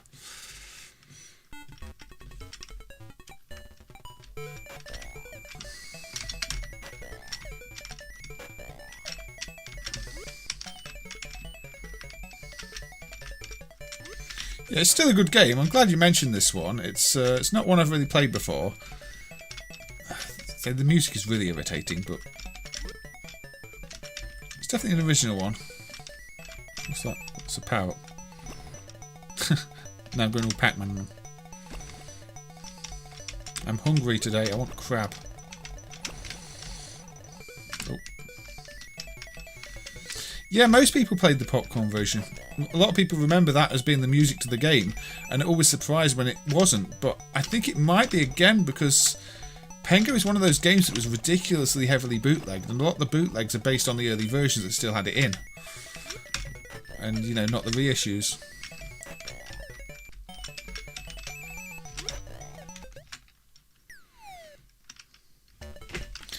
Ah, the founders of West One worked on this one, did they?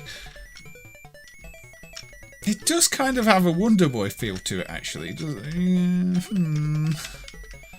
It's like Wonder Boy in the water. Wonder Boy goes swimming.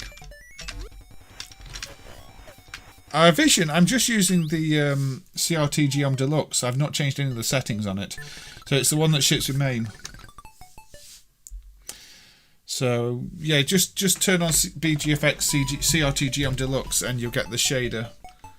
The one I'm using. So, I need another drink.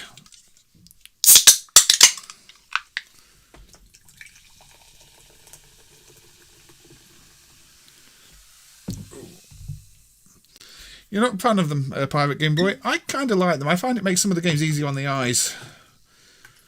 I don't know. The hard pixel look, I find it's difficult to look at sometimes.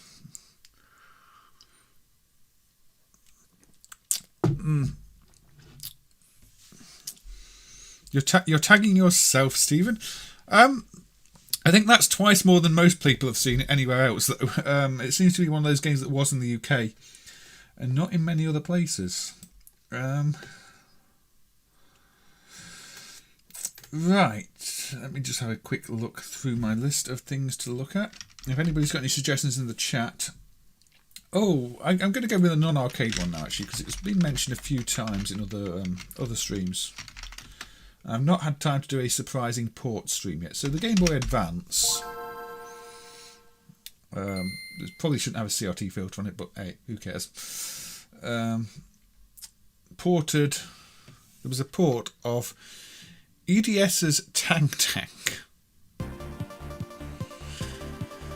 You take an obscure Korean game and you port it to the Game Boy Advance. I mean, fair enough.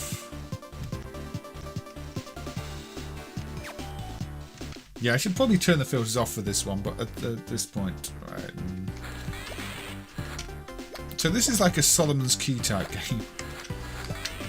Maybe they just couldn't get a license for Solomon's Key, so just decided to release this. I really don't know.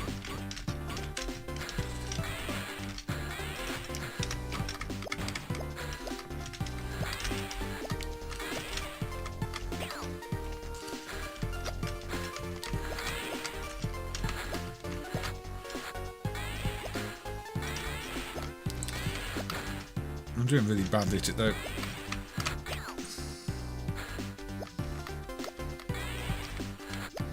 West Stone. That makes some sense actually, yeah. So that's how you fail at the first level of Tang Tang apparently, which is actually not a difficult game, but I wasn't concentrating even slightly.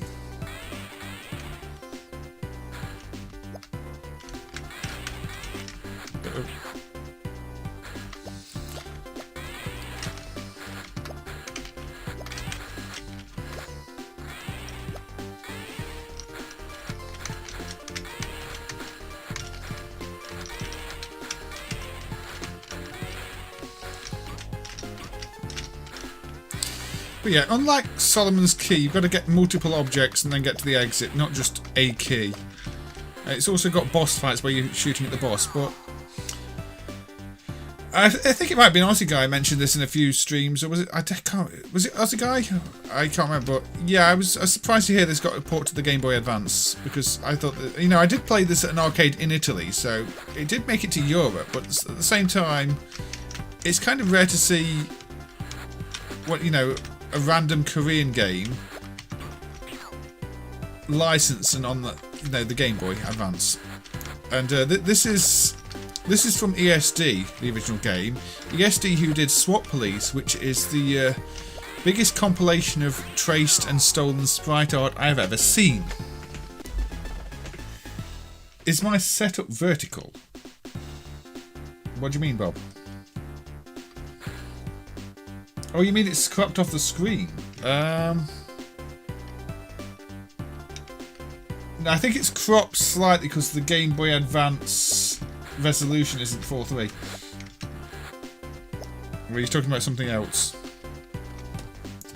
I should have probably set it to the other view for this, actually. I should have probably gone for the no window view, and then you get the edges, and then ran it in windowed mode so it doesn't have the black borders. But there you go. So, yeah, I know. I forgot the GBA isn't a 4:3 display, is it? So the edges were getting cropped there.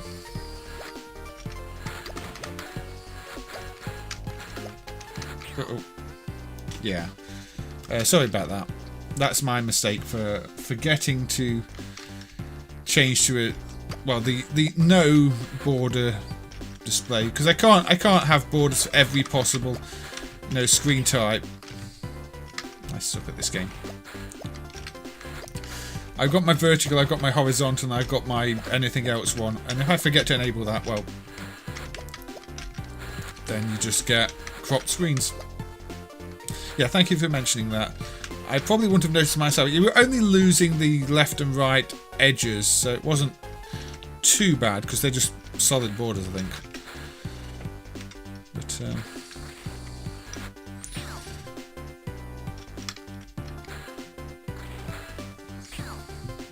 Anyway, for those who haven't seen the original, I'm not going to play it for long. That was a port of ESD's Tang Tang, a random Korean game. Yeah, 3:2 aspect ratio. So this is the original Tang Tang 2000 ESD. It gives you a bit more screen space to work with. I think that's why I was struggling with that version actually, is because the screen is so small and everything just closes in on you really quickly. Here, you know, you've got loads of screen space.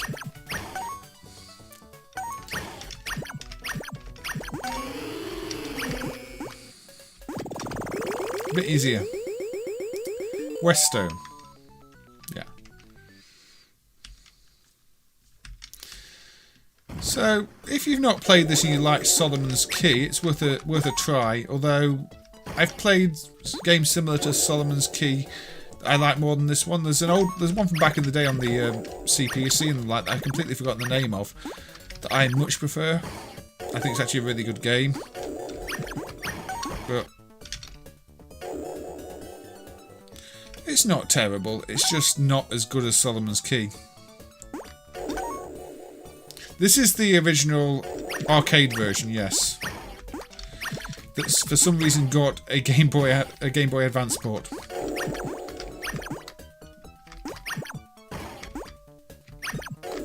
Obviously it is based in turn on Solomon's Key, which we can also have a quick look at. I do find it fascinating that obscure games get ports. I quite like Solomon's Key. And the sequel. Is it? What's it called? Is it Fire and Ice? The NES only sequel. Fire and Ice? Is that right? Well, I can't remember. Well, that was the Tang Tang, which, yeah, was based on Solomon's Key, the 86 Tecmo game. Again, I'm not going to spend too long playing any of these ones, but it's just one of those things that's come up on other streams. That port has been mentioned, and I've never got around to playing it. Zipang. Alright, we'll have a look at that after this one as well then. We'll go off on this tangent for a little while. So yes, you see Solomon's Key's got the same basic mechanics, except here you just get a key. You're not getting like 3 things. You're getting the key and you go into the exit. Also up his jump for some reason. Hey. You can collect other things, but you know, you don't have to collect them. Exactly the same right down to the enemies destroying the tiles. But yeah, you know, many years later, 14 years later, ESD decided to make their own version of this and call it Tang Tang and change up the mechanics a little bit. But you can see it's Tang Tang with Solomon's Key, and then Tang Tang ended up on the GBA. Because why not? So yeah, we'll have a look at that. But Bob is saying that PC Engine got a version of this called Zipang. Ooh, the fancy line scroll effect.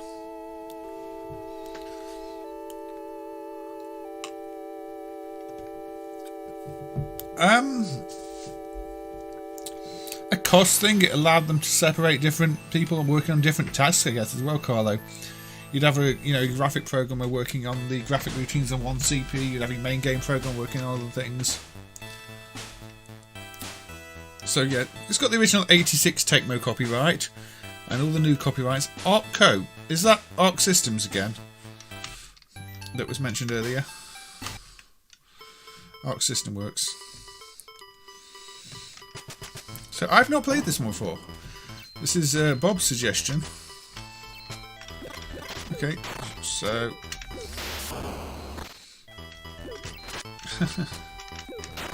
it's kind of cute, isn't it?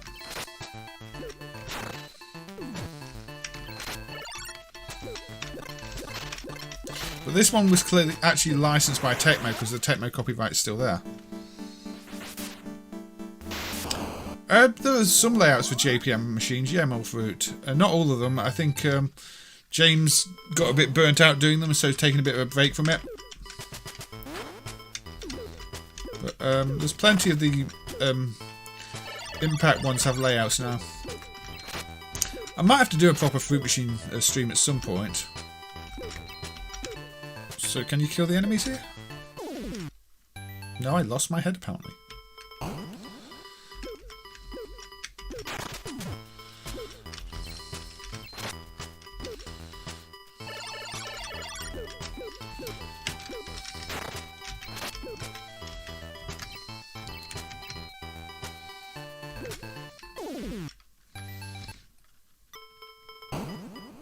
You remember this level from the Famicom version? How do I do this level?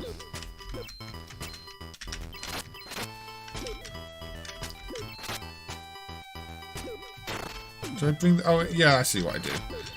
It's gone straight in with the puzzles.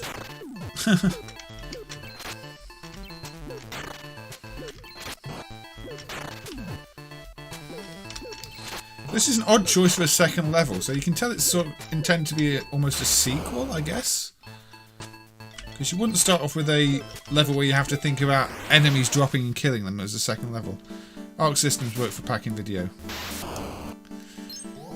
The video ones don't have layouts yet. The non-video ones too, I think.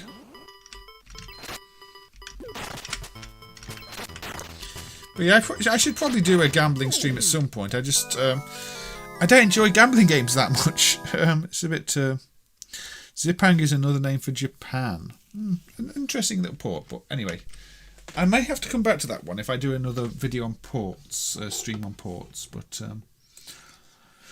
again, I'm always open to suggestions from the chat for things to play and look at. I'm going to go with a bit of a set of games that are quite similar now, though. No cow, we're not playing Final Lap. Not this time. Did they really do Final Lap on the Famicom though?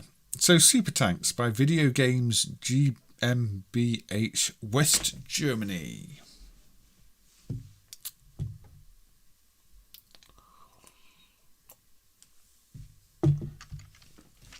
So what's this? 1 or 2 players against the Super Tank.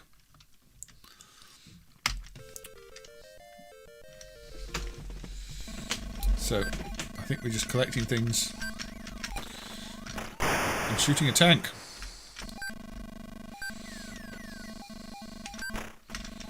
We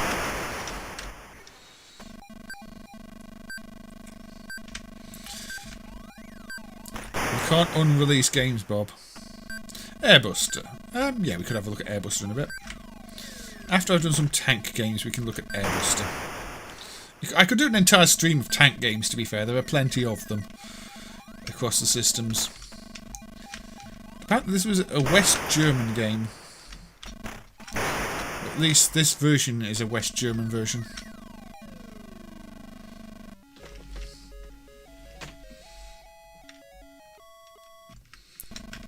Now this is the Super Tank.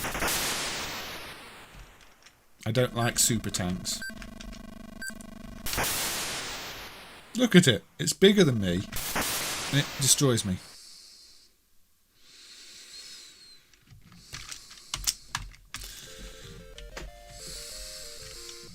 Got blown up by the Super Tank.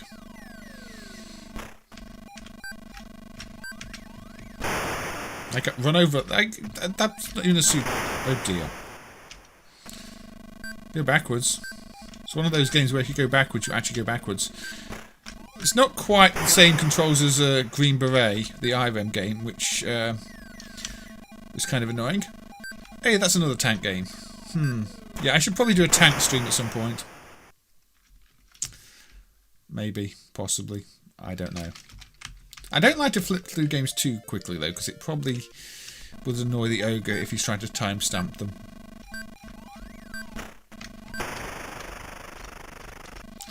So we'll give this another credit or 2 before I move on.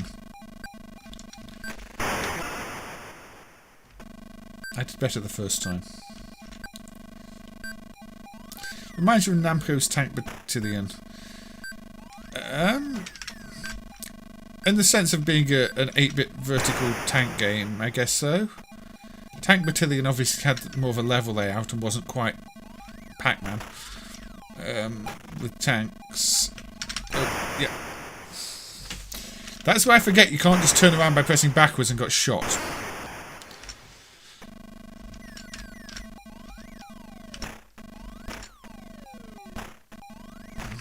No.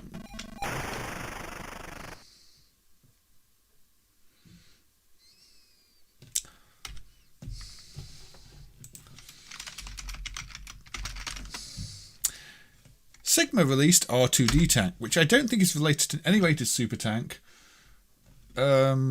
It may be a sequel to an undumped game called Red Tank. I really don't know. The animation here is very much like the big spider on Spiders, which was also from Sigma.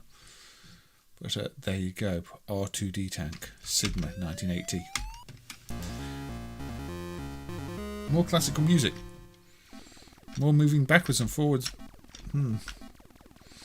Looks a little bit similar, doesn't it?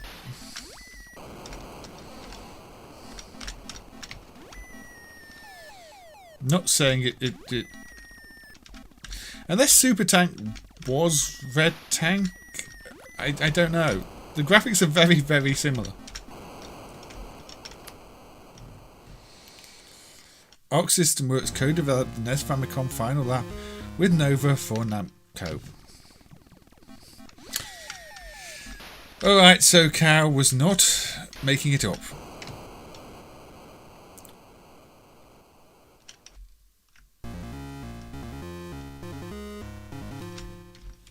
But yeah, the tank graphics on this and Super Tank are very similar. Nowhere related to R2-D2.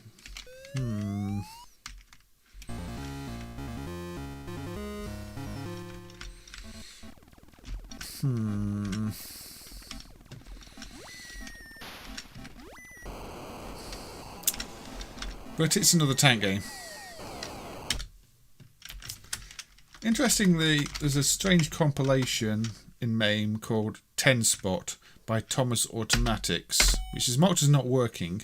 It's a 10-in-1 on Galaxian type hardware. Unfortunately, it's not clear how the games are meant to be selected, so MAME just has a fake input that banks in the next game and resets the CPU. Because I don't know how the game select is meant to work on the original PCB.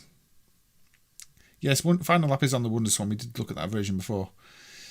But as you can see, this game kind of looks a bit like those tank games. This, I think, is unique to this compilation, though, this 10 spot thing. All the other games are bootlegs of known games, whereas this is a very tank collect dots type game. Although, obviously, without the tank graphics. I'm just instantly reminded of the previous game we just played, though.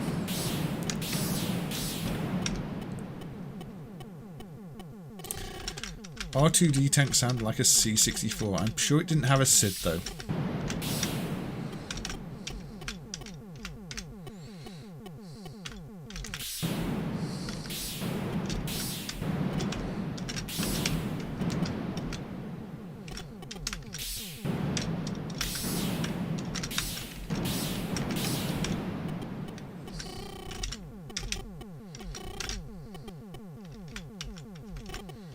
With tanks. Yes, we...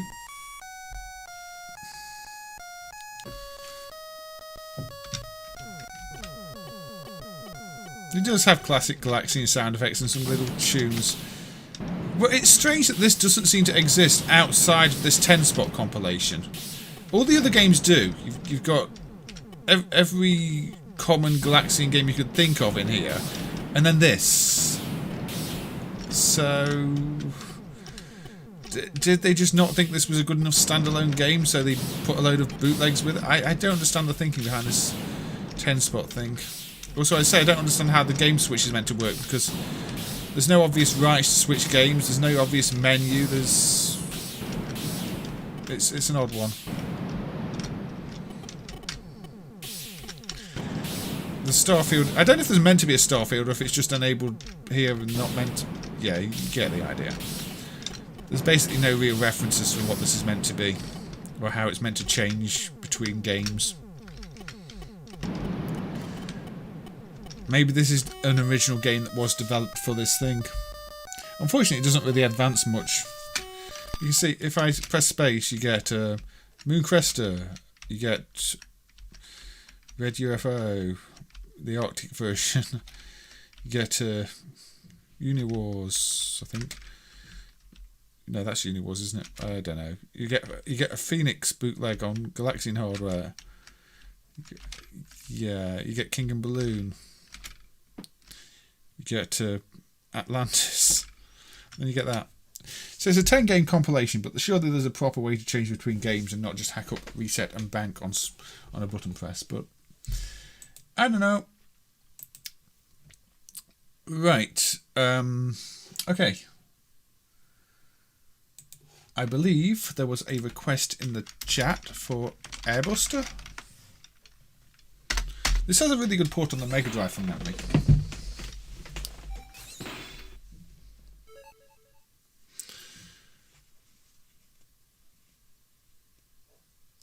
Arctic Space Cruise. Is that not just another game renamed? Should I actually have a look at that one at some point? I thought that was just a rename of another game.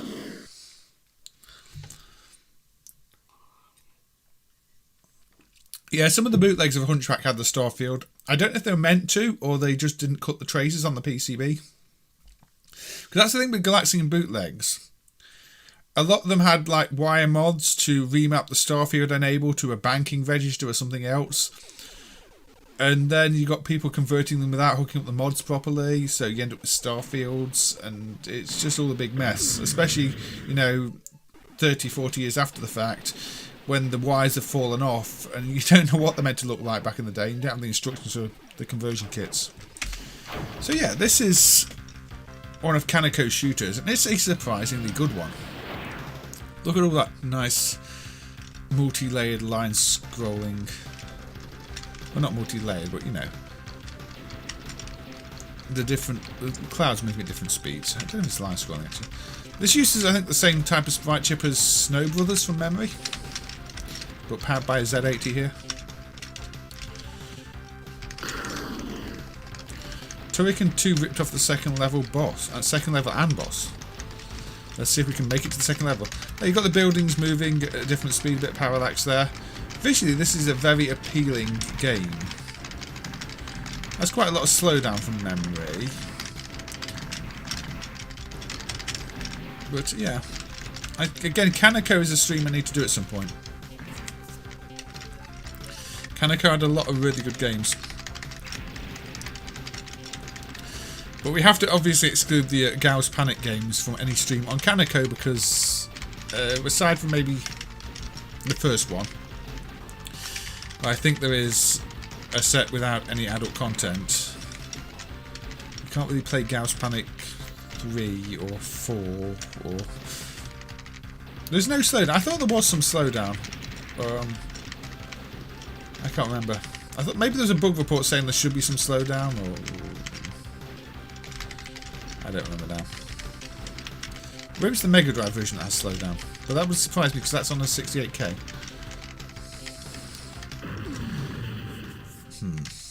A bit of slowdown there. there were a lot of sprites on screen. Oops. And now a post-apocalyptic wasteland. Nice big boss fight. Bombs are not power-ups. It is something you got a charge shot too. Yeah, I think the Korean version, possibly the Taiwanese version. I think all the Gauss Panic 3 sets do, unfortunately. Unless I'm wrong there. Maybe all the Gauss Panic S1s do. Panic Street's safe. Gauss Panic 2 is still not emulated yet because the protection is really annoying.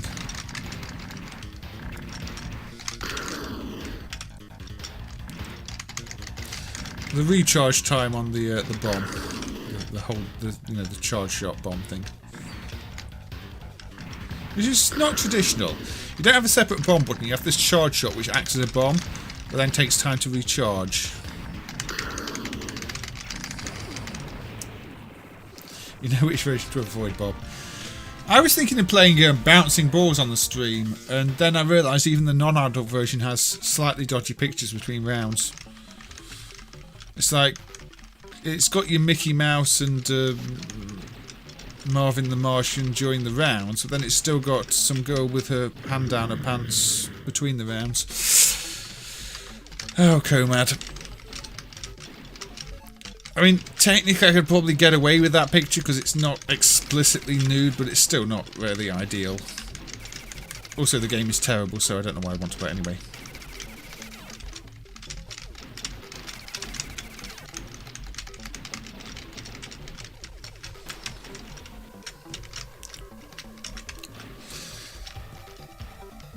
So, sections like this always remind me of a PD game I had on the Amiga called, I think it was Hyperdrive, which was flying along corridors, narrow corridors. And this at least tells you that it's going to get narrower and wider. I think Hyperdrive was actually one of those shareware games that advertised there being a full version, although I can't remember now. I should probably check it and see if it works now the Amiga Drive has been improved. Because I remember it being a lot of fun. But it was entirely just going down corridors like this.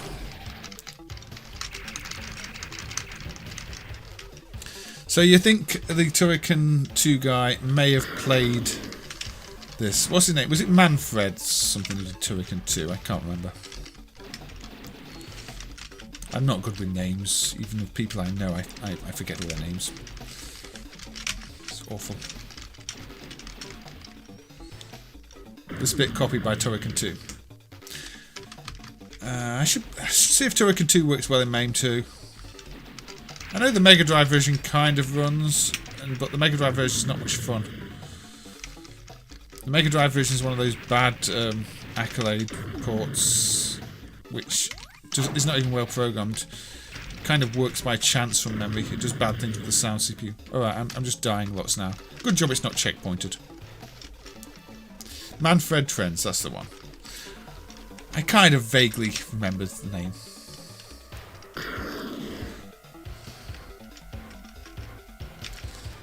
But yeah, not pure shoot 'em up. It is a horizontal, so you do expect some environmental. But it does have these sections. But yeah, I do quite like it, this game. And I don't think it's one I played on stream before.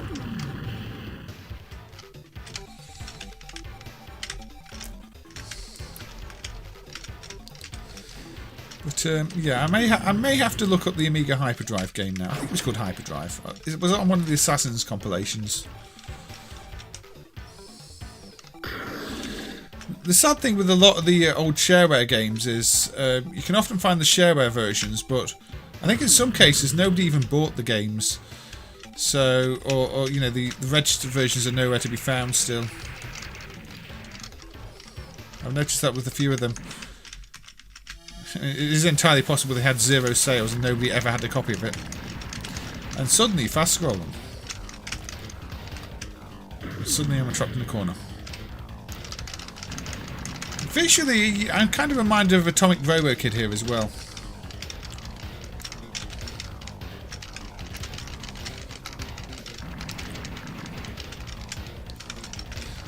But, yeah, this is a very striking visual effect. Everything emitting from a centre of a circle and moving outward like that.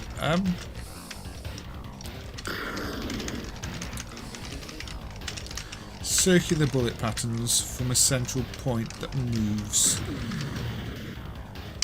Interstate, Kaneko's home division ported the Mega. So the Mega Drive port is really good. I think I mentioned it before, but one thing that always I find odd is that Heavy Unit, the arcade version, the Z80 ROM, says 6800 code by 68,000 code by whoever. Yet the arcade is not on a 68,000 processor. The Mega Drive version is, but why would the arcade version without a 68,000 processor credit somebody for writing the 68,000 code? That never made much sense to me. Yeah, quite like this. So Turrican 2 clearly was heavily influenced by the... You really need to know where you're meant to be on the screen at every point in this boss fight. Otherwise you just get cornered. This is one of those games I think you have to learn it. You can't just go on reactions, because you just end up trapped.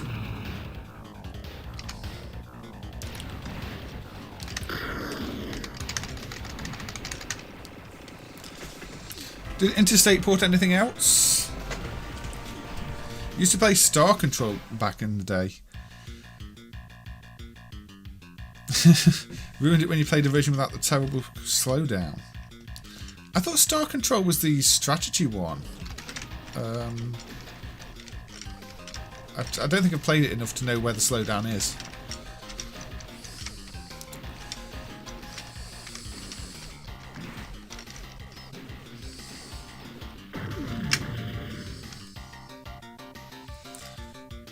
The PC version, yeah, I guess if they developed it based on the CD32 version, even that never came out, then they'd still credit them. But yeah, Airbuster, a good solid Kaneko shooter that I am terrible at, especially when I'm reading the chat more than I'm playing the game. The star battles are slow on the Mega Wally.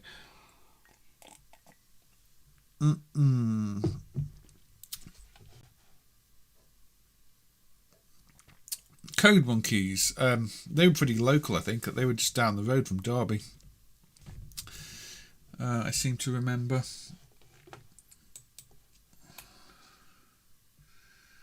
I think they went bankrupt around the time I was working at Straw Dog. If that's the same company. Right, so where are we going next? Alright, this is one that came up in a recent discussion. Most people seem to remember Terra Force, the Nichibutsu game. Factor 5 ripped everything off. Factor 5 did a good job though, although it's kind of funny that that Neo Geo game then ripped off Turrican, although that's still not dumped. Was it Gunlord? I think those Neo Geo games are heavily protected or something, or just nobody wants to dump them because they're expensive and people think they'll be worth less if they dump them. I don't know. So Terra Force is one of those games where most versions start on this vertically scrolling stage, and this is what most people remember. It's quite often asked, you know, what was that vertically scrolling game that transitioned into horizontal sections? And usually the answer is Terra Force. It's not the only game to do it, but it is one of them. So we'll have a look at this.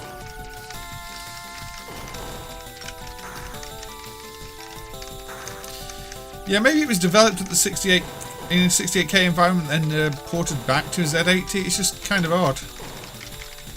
I've never understood that. Or maybe it's to throw off bootleggers, but bootleggers would see the Z80s on the PCB and they had the MCU anyway.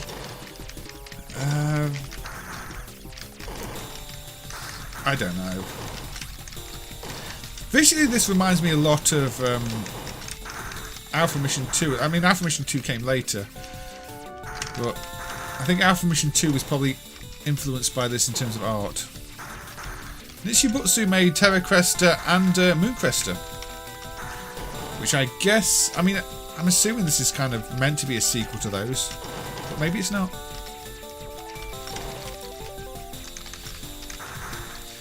But this does have underground parts. So there we go, in, it says in there. So if we go in, if we can get in, there we go. And then you go underground.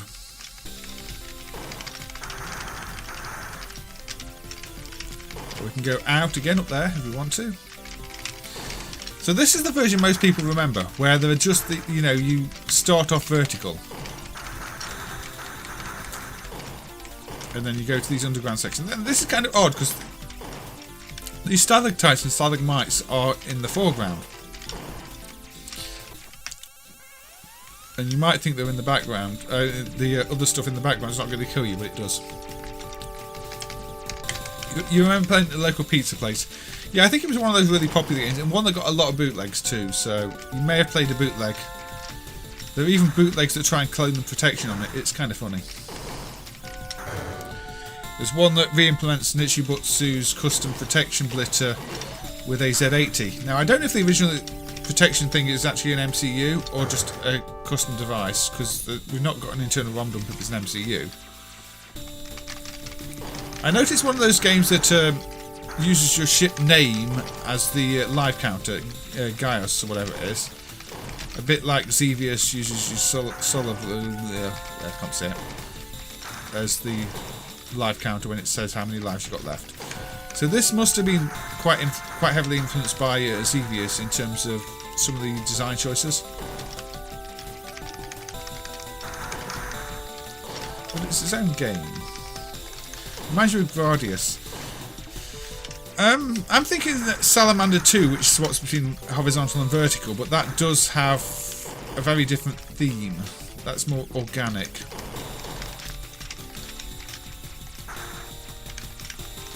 This does remind me of Alpha Mission 2, but that came later. A little bit Xevious-y. Gaius, yeah, 0 left. That is a very Xevious respawn message. Unfortunately, this does have bullets behind things, which is a bit annoying, but I think it's correct. My bottom is pathetic there. Anyway, that is most sets, the US version, the Japanese version. But what throws a lot of people off is the parent set in MAME is this set, which, you know, we start it up, it all looks the same. It starts on one of the horizontal sections. UFO Robo Danga. That's probably another one I need to play. Again, this is where the background thing throws you off, because you think these lasers in the background are actually on the same layer as you. But yeah. A lot of people fire the game up in MAME and think, no, that's not the game I remember. The game I remember was a vertical shooter that went horizontal. So I don't know which regions this set was released in, because this set is the odd one out, but it's the parent set in MAME.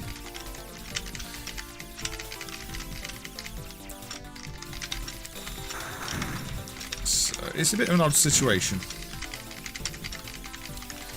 And this doesn't feel like it should be the first stage either. I'm assuming this is a later underground section from the main game.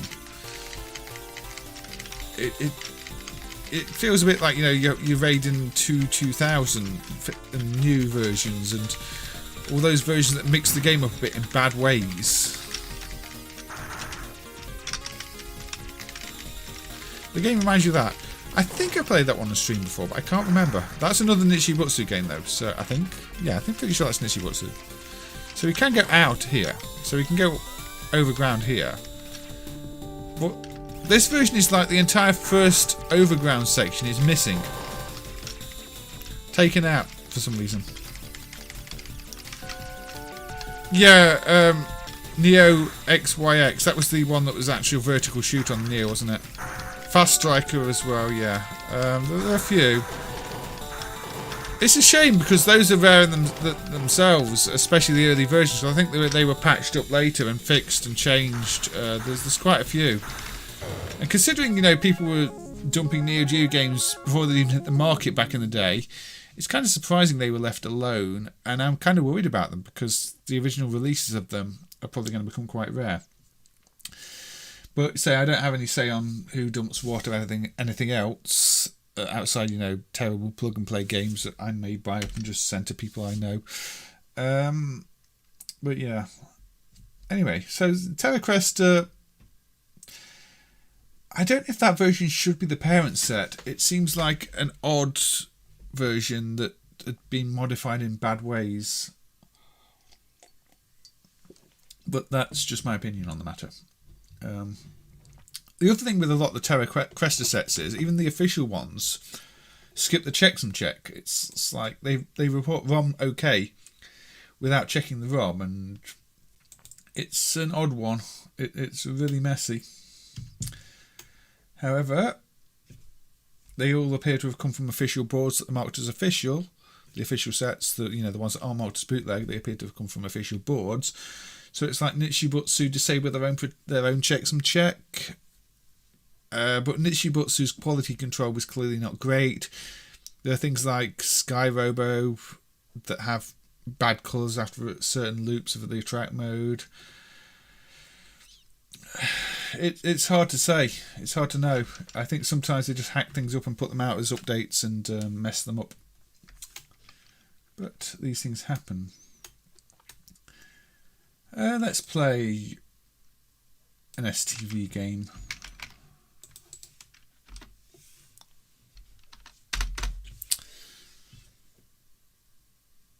Tsukio Enmu. I've put it on the US BIOS, so it will have the English title of Outlaws of the Lost Dynasty.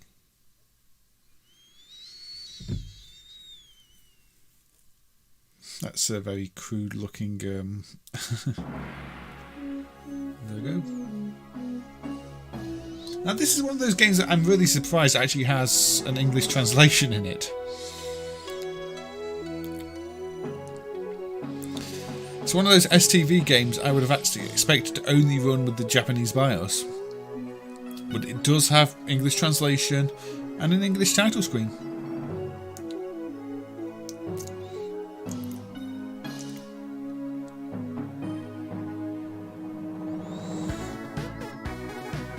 And some good music.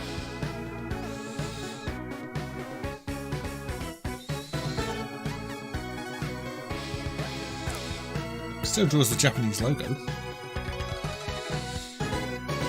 But then it gives you the English title, Outlaws of the Lost Dynasty. And it is a fighting game.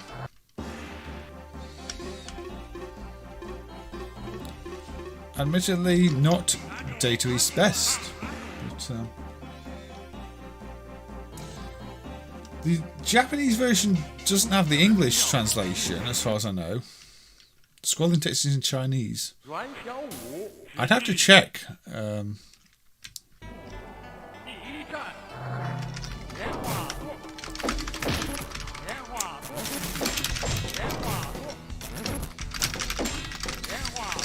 This is kind of, I don't know, to me this feels like a very prototypey game. It's an odd one.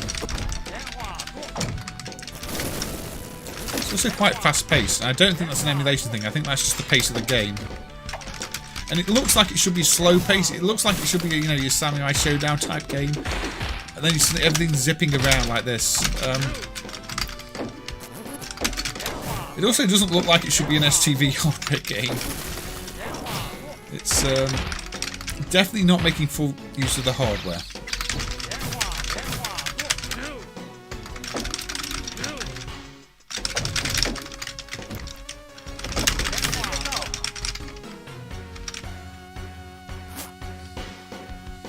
Time out, and I lost. I'll have a look at the Japanese version after this fight, which I'll probably lose.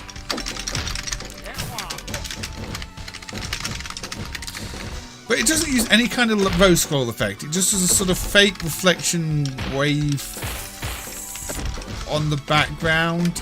It's like they could have released this on one of their really low budget 68K platforms with no special hardware. It does a bit of a zoom at times, I think, but that's, yeah, it does a zoom. But that's the only effect it does. It's a real waste of this STV hardware. I mean, I do really like Data East, but... You're off, Stephen. Okay, take care. Thank you for being here. It's good to see you. I know you're quite often busy when I'm doing these streams, but thank you for joining. And again, I hope you've seen some games you've not seen before, or if you've missed some of the stream, you can see someone catch up maybe. But, you know, it'll be good seeing you. Thank you.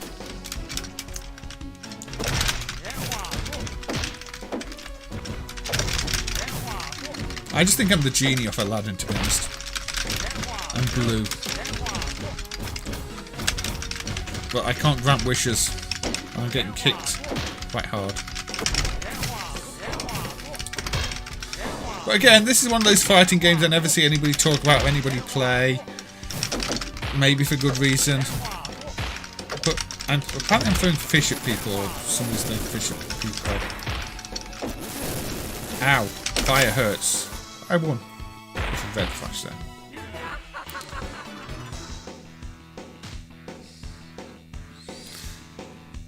Some of the presentation is so lazy, that little win message. And yeah, the C64 with the 1 MHz processor is impressive, although it had like hardware sprites and things like that that made up for it, Carlo.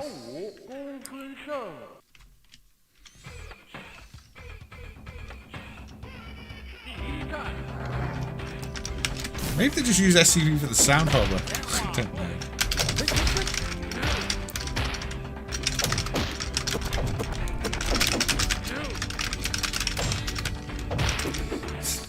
That was a bell. A bell from a boxing match. It really wants to be Samurai Showdown, doesn't it? Yes, you're correct. It feels more like a Mega Drive game than something on Saturn hardware, aside the zooming and maybe some of the colours. It does not feel like an arcade fighting game. Also, I lost. There aren't enough frames of animation. The music's not bad though. Sounds alright. It's quite moody, got a good drum beat to it. Why am I fighting 2 characters at once? This is most unfair. Feels like JoJo with 2 characters.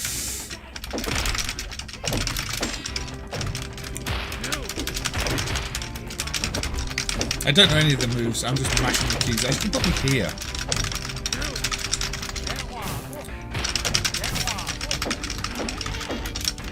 That sounds like a sheep. I'm biting the little guy. That's not enough? Nope. Gotta kill you off.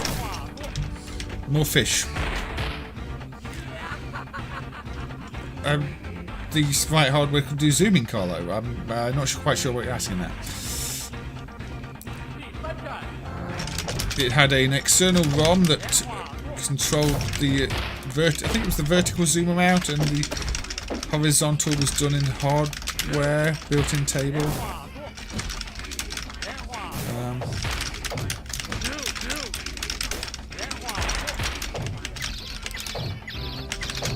So I'm fighting the small guy, not the big guy.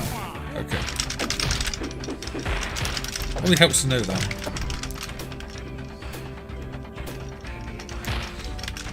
And the Neo Geo zoom is quite limited. But, I mean, that's why you didn't get good sprite scalers on it. You know, your best racing game is Riding Hero, which is terrible. Best sprite scaling racing game, that is. You look like you're melting. Wasn't good at zooming sprites, it could just zoom out. Alright, I have one time out. I was expecting to have lost by now. Yeah, the zooming was a hardware feature. It didn't do alpha blending or anything else, but it did do zooming in hardware. You didn't have to software zoom in the Neo. One of the things it did actually do in hardware, yeah.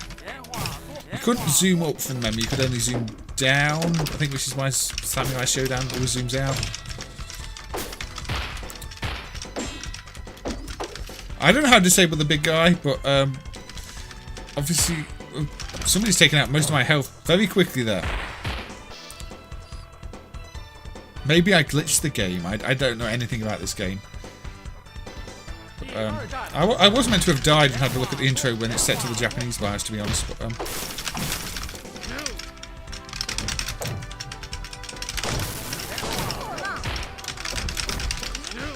but yeah, again, this maybe could have been on the Neo Geo, but there are too many colours. Maybe it ended up on the STV for a range of reasons, none that which really took place with the strengths, but also wouldn't have worked on other platforms. I mean, something like Ragnargard could have maybe looked better on the STV than the Neo because of the better palette. Oh no, this is Sega STV, Wolfroot. The STV driver, Data East.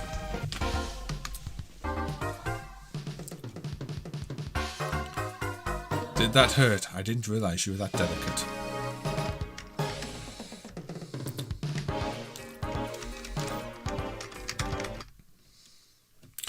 They use the Chinese voices. It's an odd one. I mean, I would defend Data East Fighters History as a game that doesn't deserve the bad reputation it gets.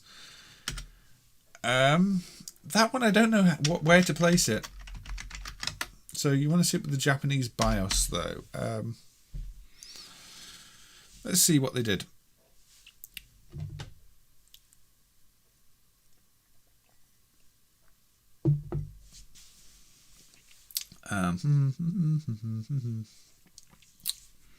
Speed through these. I mean, obviously these were some of Data East's later games. They didn't last much longer. So yeah, it does have Japanese subtitles. There you go. The Chinese now has Japanese subtitles rather than English subtitles.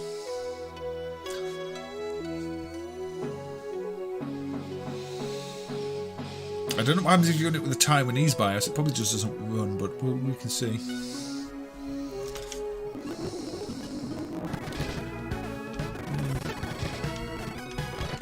This is title screen.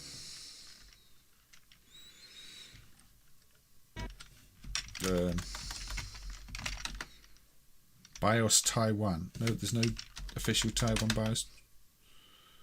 BIOS TW. There we go. Does it? Oh, it still boots with the Taiwanese BIOS.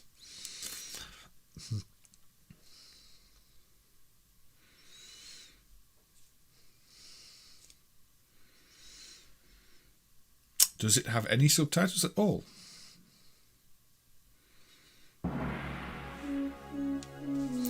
Apparently, if you run it with a Taiwanese BIOS, there are no subtitles. Which kind of makes sense. I didn't know that, but I also did not know this was in Chinese until I just did this on stream. Is the title screen the same?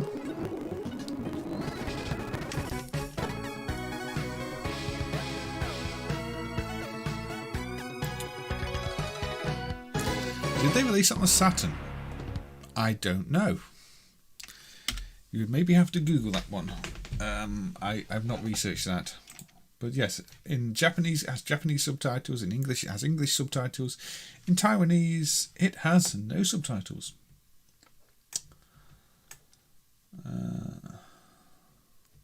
Yeah, Taiwanese is, you know, Chinese is the language used there, so it makes sense. I mean, IGS are Taiwanese. So a lot of their, you know, a lot of the versions are just usually standard Taiwanese Chinese versions are the same for most of their games.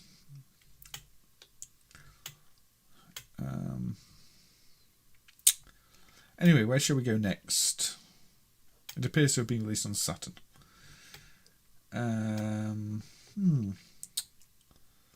Let's go for a puzzle game. I fancy playing a puzzle game for a little bit. Fuki's Gaelco Puzzle Bancho. And PS1. What's that? This is punishable. There we go, punishable. Maybe punishable by fine or imprisonment. Punish me.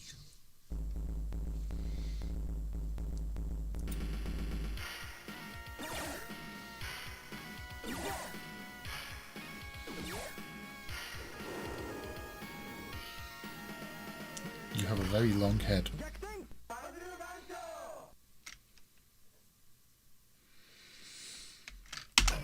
I'm sure I can figure it out. It's a bit quiet, this one. Now, Fuki may be better known for the fighting games, Assure Blade, Assure Buster, but they did also do some puzzle games, well, a puzzle game.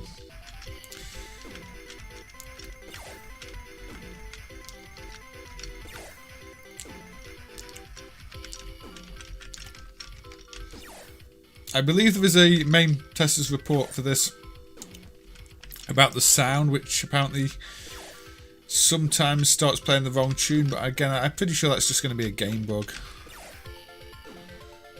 I can put pieces next to pieces and they'll change a certain number of pieces into their full form. Very, very Puzzle Dharma like. Yeah, I mean, Fuki were quite a small developer from what I know. It's kind of amazing they have those two really impressive fighting games. So I can think three small ones and they form big ones, then chain. It doesn't seem quite like Puzzle Dharma. It's got its own matching system, which I guess if you want to chain them, you'd have to learn. Not one I spend much time with, but again, that's what I like to do. I like to look at games that I feel, you know, I tend to go with, if I've not spent much time playing them, and I've played most of what's in MAME, then a lot of people probably haven't either. And this is one of those games. It's a simple chain without any special bits. Obviously, I'm not dropping anything on an opponent right now. I think there might have been a versus mode option in the menu.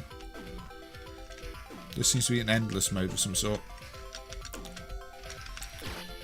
We've got dinosaurs in the background. Well, ex-dinosaurs.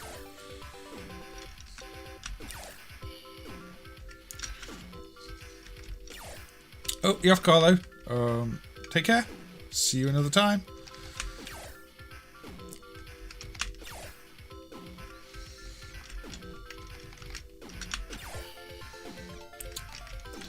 But yeah, I'd say I don't know where I'd put this one because it's not one I've played much. I just know Fuki have good presentation values and sort of think there is probably a game here to appreciate. That maybe I've just not fully discovered yet. Gets fast pretty quickly. Oh, yeah. Now it's almost 0 G level. 0G? What's the Tetris mode called where it falls instantly? Not 0G, that wouldn't fall at all.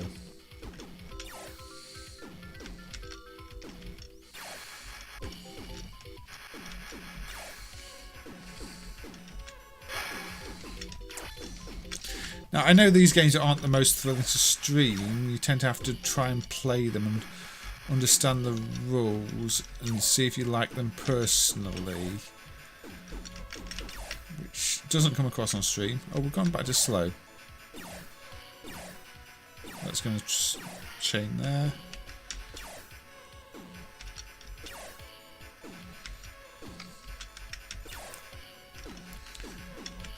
Right, let's see what we're doing now.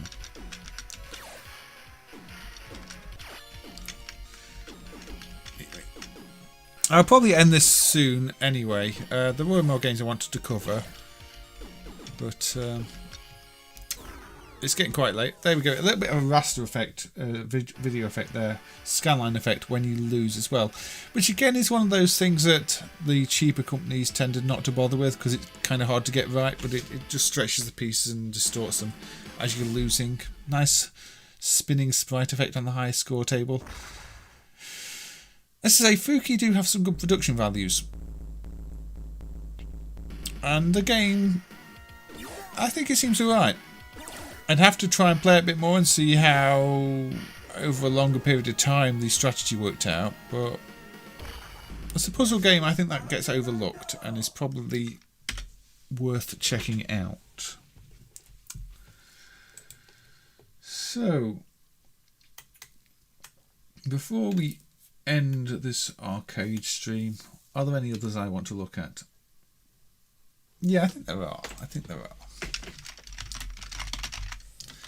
Let's go with Yunsung's Shocking. Now, Yunsung are more known for their rather naughty adult games, but I think, I'm crossing my fingers, that Shocking is not shocking in a way that's going to cause problems for the stream. I believe this is actually a port of a PC DOS game from Korea.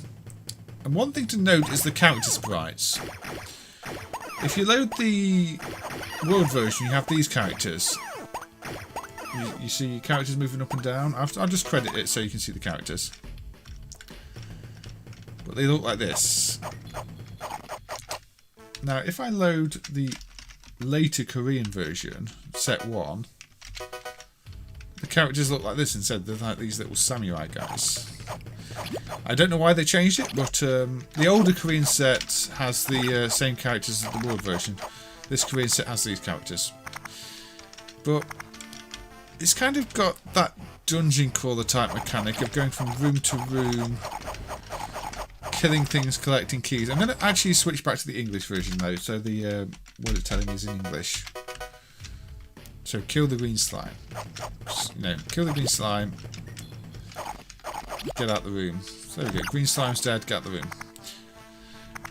And this is an odd one coming from Yunsung, because Yunsung are mainly known for their bad rip-off games and adult content. In this case, yeah, I think it was released in Korea as a PC game.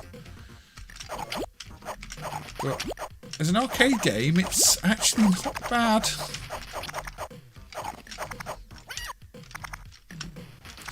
This isn't super deformed, it's hyper deformed. Who are you? Which way to go?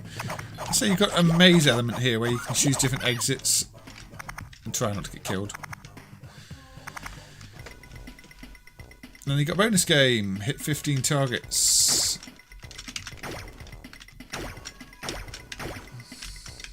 Not that one. So a very unusual release.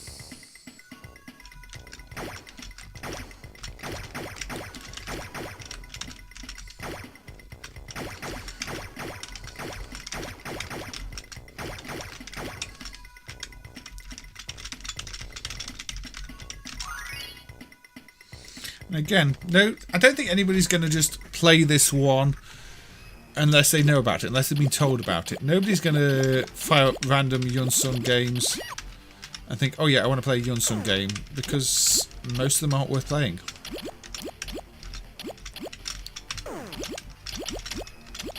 Collecting bones. This doesn't even feel like a Yunsung game. So what the story is and why Yunsung ended up publishing this in the arcades, I don't know. I could understand this being a semicom game. Maybe look, we've got a dark maze section too. Again, this is not what you expect on a cheap Korean game.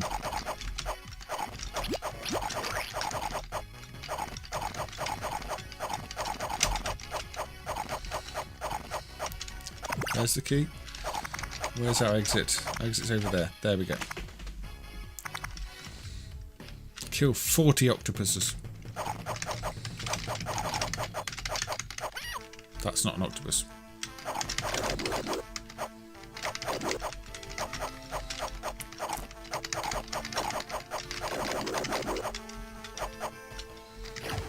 You do have a power-up move too. Charge your sword and fly along. But visually this is very impressive. I love the graphical style. And it plays well. It plays maybe more like a European game. But I've always thought this is one of those overlooked games. It has a lot going for it. It feels like a Neon Game Culture Brain title. Yeah, possibly. Opened up. There's still some English in it though. Offence is the best defence. It's not a very arcade-like game. Maybe that's why it stands out. It does feel like maybe a console game.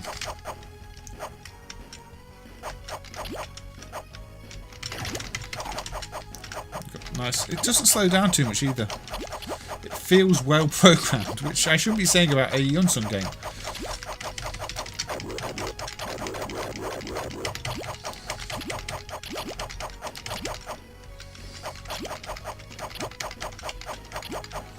Obviously the sound is kind of meh, it's just loop samples, OKI. But you can't really... You see you're hitting bullets back here. You can't really blame the programmers if the actual hardware is a bit weak. I'm gonna get out of here now. Oh, not past the stars though, we can't. Continue. We just have to do the screen again though.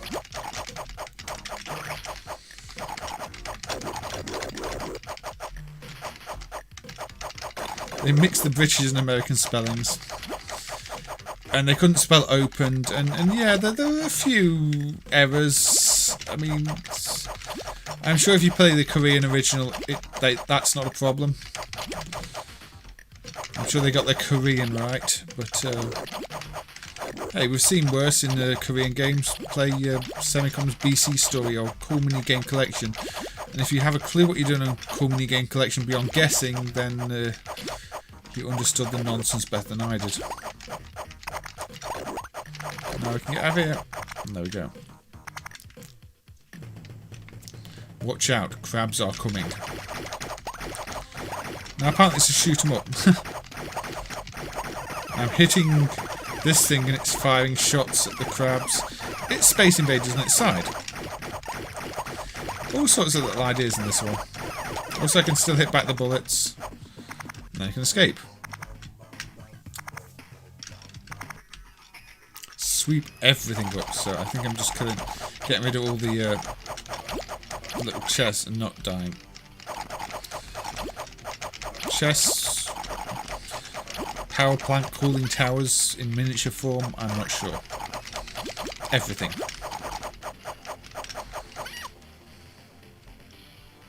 Also dying. So that is shocking, which is possibly one of the least shocking Yunsung games out there. But it's still very playable.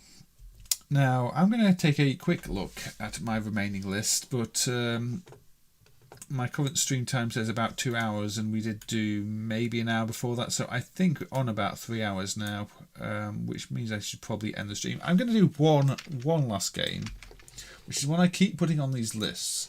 that I've never actually played before, so I don't know if it's any good. You wonder if the eyeball bats were stolen? Possibly. This is Gaelco's, or Eastern Microelectronic. I thought it was Gaelco. Whatever, Gaelco. Eastern Microelectronic Inc. I guess, is this the same Eastern that licensed the Alpha game Violent Run? I don't know. This is Orca.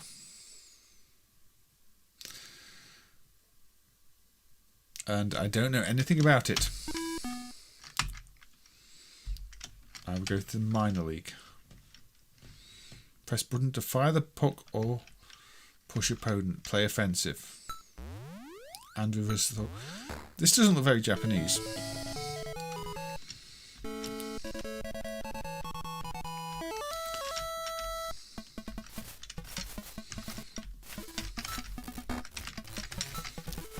Why did I think this was Gaelco?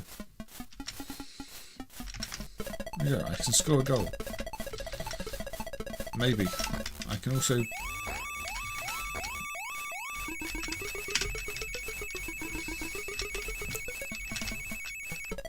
It looks Japanese visually, but the theme doesn't seem very Japanese. I don't know anything about this game.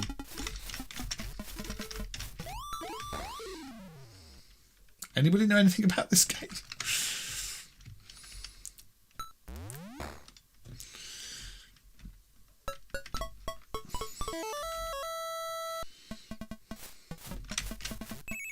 I can make holes in the side, which I don't know if it does anything.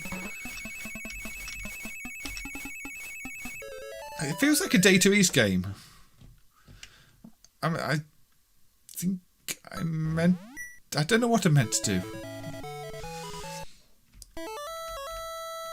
I can hit the stars, but I don't want to get hit by the ball, though. That's bad. Feels like fighting. To me, it reminds me of a mix of Disco Number 1, aka Sweetheart, and something like Car Jamboree. I can push the other people into the side. I can score.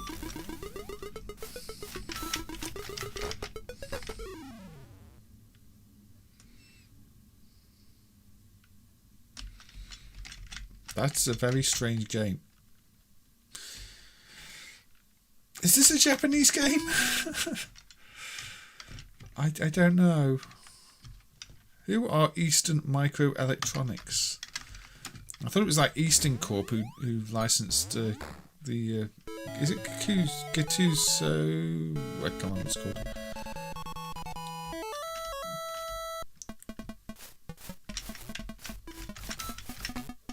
I'll try and get all the stars, see what it does.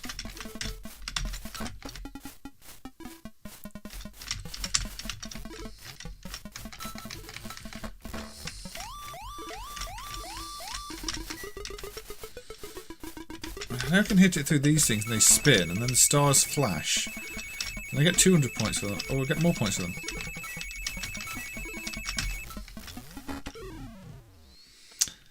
This is called Orca. So I was expecting more of a cross between hockey and soccer.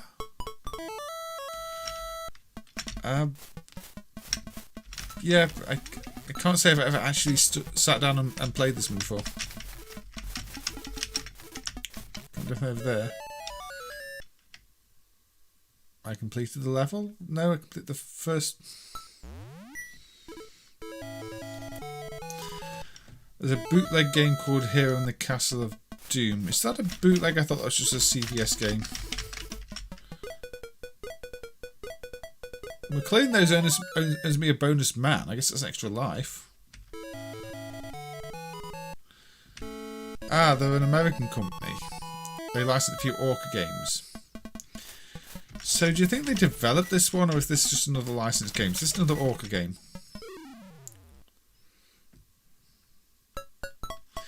Alright, Evie. Good night then. Take care. If you're awake when I finish, I'll have a chat with you. If not, then I will talk to you tomorrow. What on earth is going on here?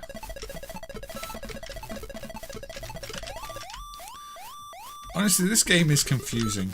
I mean, it doesn't seem like a bad game, but I don't have any strategy for it.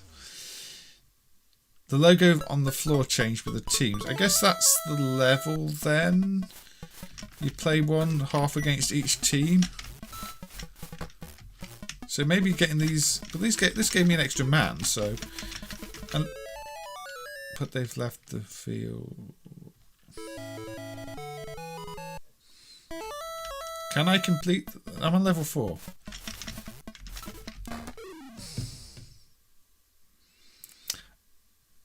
I do not believe it was a Midnight Run reference, no cow. Alright, so Hocker. It feels very Data East. So Andrew, the one-man team. So the names aren't Japanese. I think this must be an American game then. Or a licensed game that's been heavily adapted.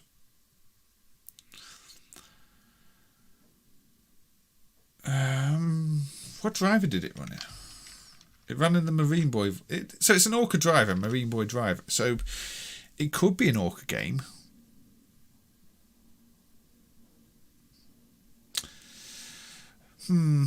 Well, they clearly weren't very good at hockey because I didn't know what I was doing and I still beat them, Bob. What an odd game, though. What an odd game. Okay. One that is a Gaelco game is Top Roller. So let's play a bit of Top Roller.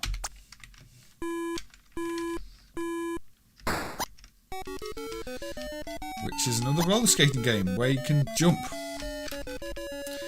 And again, this is one of those roller skating games that I've not played much of, and don't jump into the trees because they hurt.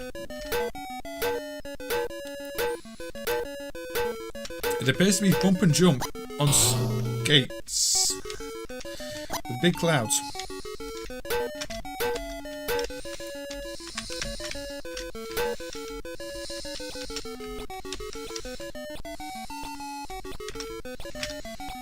It was developed by ELS for Gaelco. I died. It's Crazy Climber hardware, yeah. I thought it was. Crazy Climber hardware has the interesting feature of having like a single big sprite, which I think is probably being used for the cloud there. Yeah, you can't control yourself when you're jumping, so don't jump unless you have to jump. Again, this is not one I've played before. It's one that I keep looking at and thinking I should play that and see what it's like. And see if it's any good. So far, I'm thinking it's not very good. And that maybe I would have been better playing Final Lap.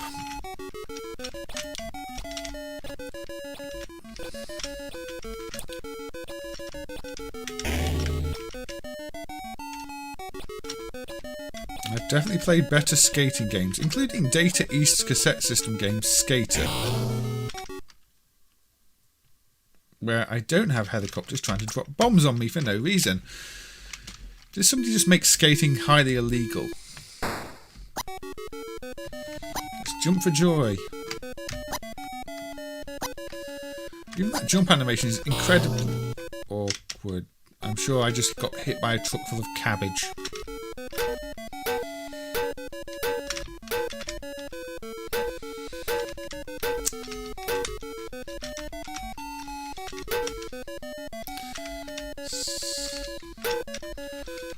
Doesn't appear to have any...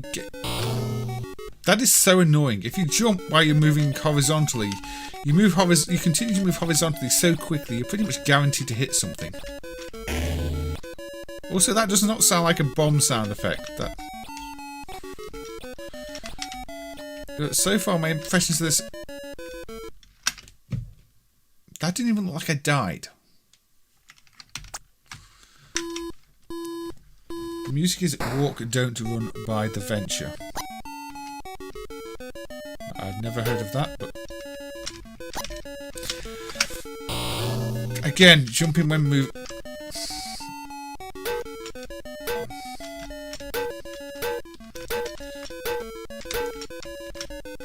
these sound effects? What is this game?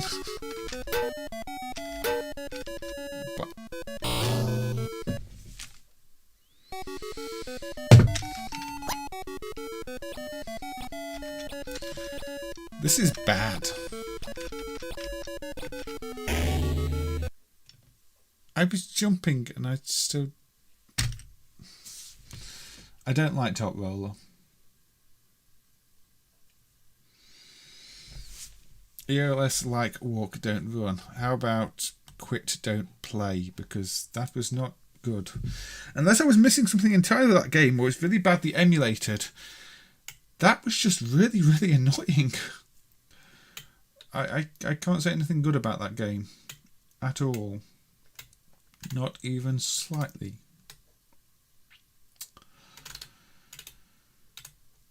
Ooh, okay.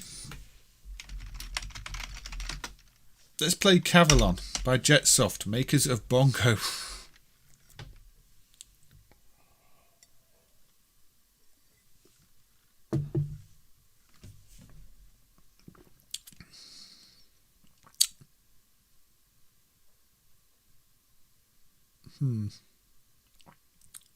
I'm picking up pieces in a maze.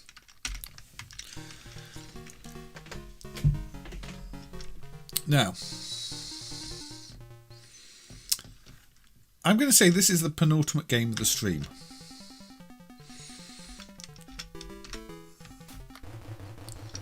Okay, well, so...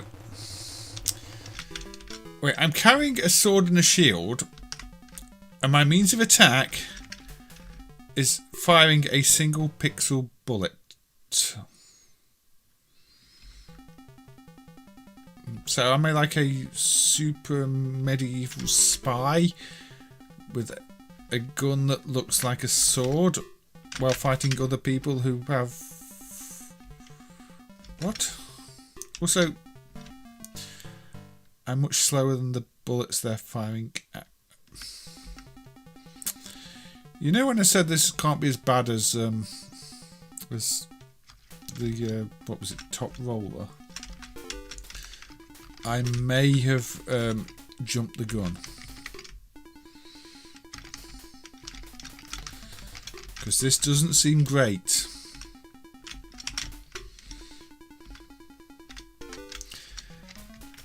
Indeed, you have also guessed the final game I will be playing, Aussie Guy.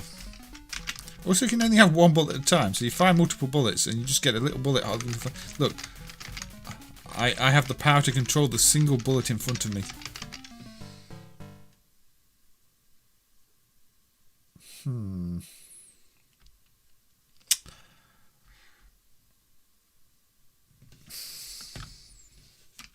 We'll give it another go.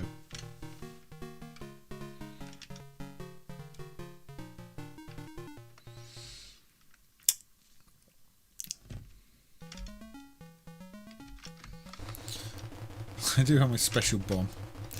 Now, I think I'm meant to be collecting all like 8 pieces of that thing in the top of the screen. So if I try and focus on maybe going where they seem to be.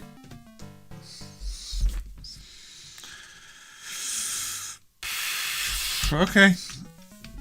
Basically standing straight in front of anything is a bad idea. Super bomb. Do I have I feel like I need a block button. But no, the start button's just another fire button.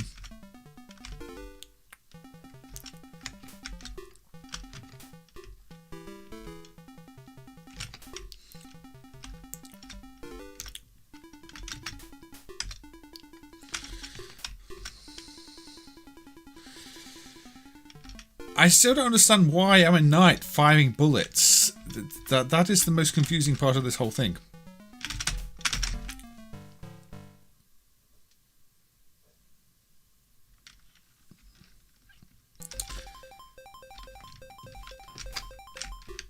This is just not good.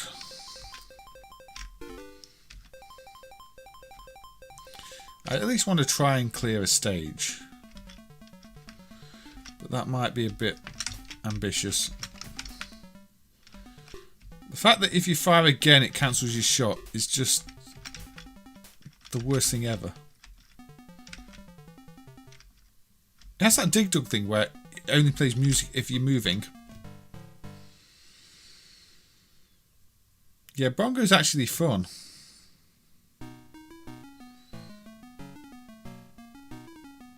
Music quite jolly, but yeah.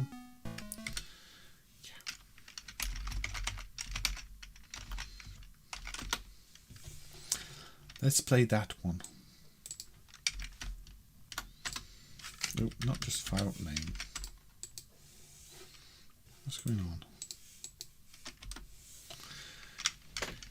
Tutankhamun, or Tutankhamun, because you know the last part of it is missing. It's a Konami game. That was Cavalon, or Cavalon, or I don't know. It was bad. It didn't play well. I don't know if it was also on the home systems, but it was bad. It is a bit like this, which is in turn a bit like some other games we've looked at recently. But this is okay. This is an odd game. It has left and right firing controls as well as your movement joystick. Yes, you can sort of spam left and right firing. But yes, this is like Gauntlet before Gauntlet, as we discussed previously. I didn't realise just how Gauntlet like this was. I think it's because the game looked at on the Dragon, the spawn points look like actual solid tiles, like in Gauntlet for the spawn bases. Whereas on this, they're not. They're little enclosures. Now, the risk in this one is getting the treasures, because you can't fire up or down. Two tank ham. Is it two tank because my tank only fires in two directions?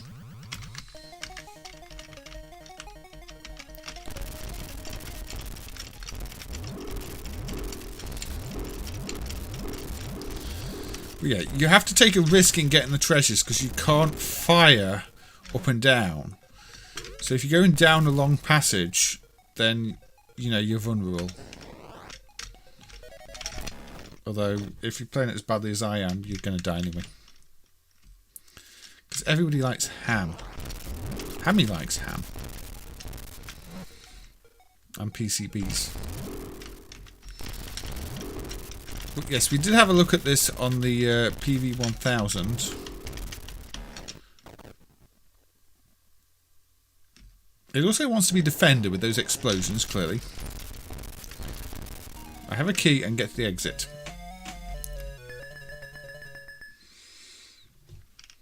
Got a map at the top as well. So yes, this is like Cavalon, but not awful. The key's up there. I have to go up there to get the key. It's just difficult. It just requires you to think about where you're going and where you're shooting and don't get yourself trapped in bad places. Nice that it shows you which section of the map you're on as well with the little cursors around it.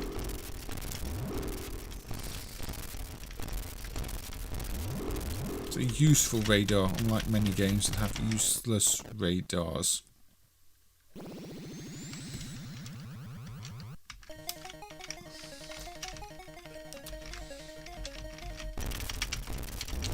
Yes, this is our final game for the day. Which you can tell I've not played a lot of the games I'm playing on the stream before. Because I have no strategy whatsoever for them. I mean, if you think I'm bad at most games, they're usually games I've played and I know quite well. When I've not played a game before, I'm even worse. This is why I tend to stick to games I know something about.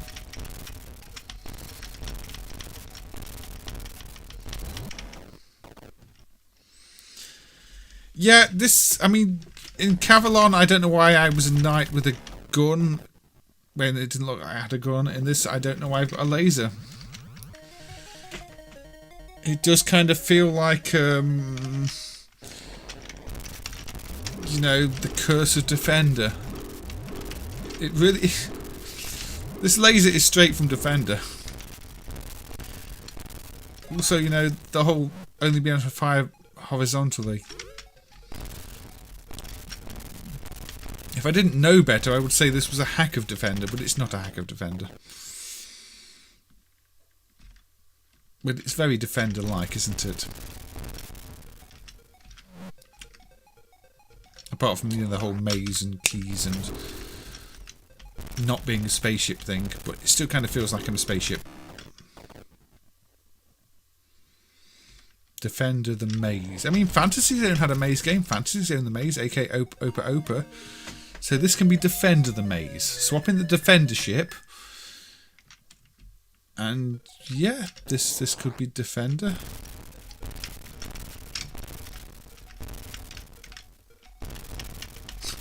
I'm pretty sure they didn't borrow any code. It's just one of those...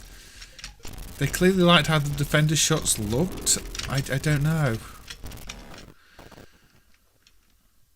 It even sounds like a Williams game. What an odd one. Right down to having odd controls as well. Yeah, it's bitmap too. It's got Williams-like sounds. It's bitmapped, but it's from Konami. Even though it feels like an American game. It was licensed to Stern, but I don't think Stern developed it.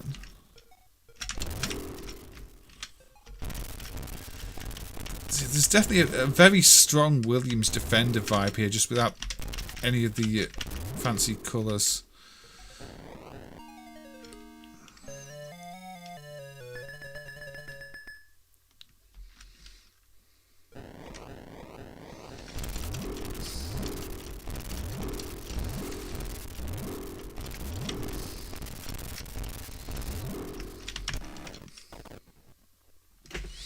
It feels less like Gauntlet than the ports of it and the games that are based off it.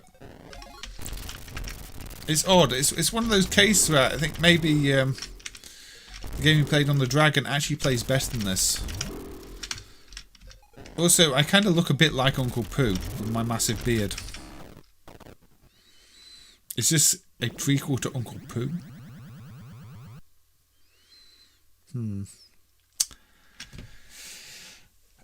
Mystery.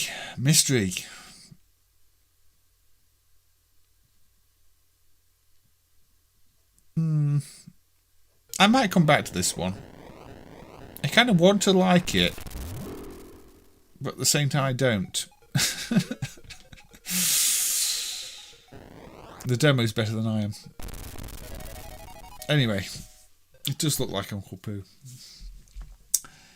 I still have plenty of games on the list of potential games to play tonight, but we did do some requests and sort of went off script. But that's always good. I like it when people drop in requests. But it is now midnight and I started about 8 o'clock. So yeah, I think the stream's been going on for a little while. So I would like to thank everybody who's been here, everybody who's still here, everybody who survived the little dropout we had where Virgin decided they weren't going to stream my stream anymore and just decided I have no internet. And yeah, it's always nice doing one where I just play random games and everything like that. You know, we did look at a few CPC games, the odd PC Engine game when it tied in.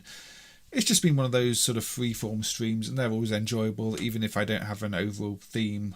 We did do a bit of a Gaelco and looked at, say, some bugs that I'd like to be tested on PCBs and the like. So if anybody has those PCBs and can test them and just make sure I'm not chasing bugs that are in the games, that would help. But if they don't, then I'll keep chasing those bugs and try and fix them. I may submit the priority fixes for Thunderhoop and Squash, although the code is, I'm not 100% happy with it. But anyway, say thank you everybody, it's always been good, and say thank you obviously to the regulars. You've got Bob, Aussie guy, who's been dropping the facts. Bob has been suggesting like the PC Engine game that was similar to Solomon's Key, and all those just lurking, those are dropping the odd comment. I mean, we've got Mike Hyras there who has dropped the odd comment, but it's always nice to have you along. You know, I appreciate everybody who's watching. Apparently my stream is dropping out just as I'm ending the stream, so it's probably a good time to end the stream. So good night everybody, take care, and I will see you on the next one.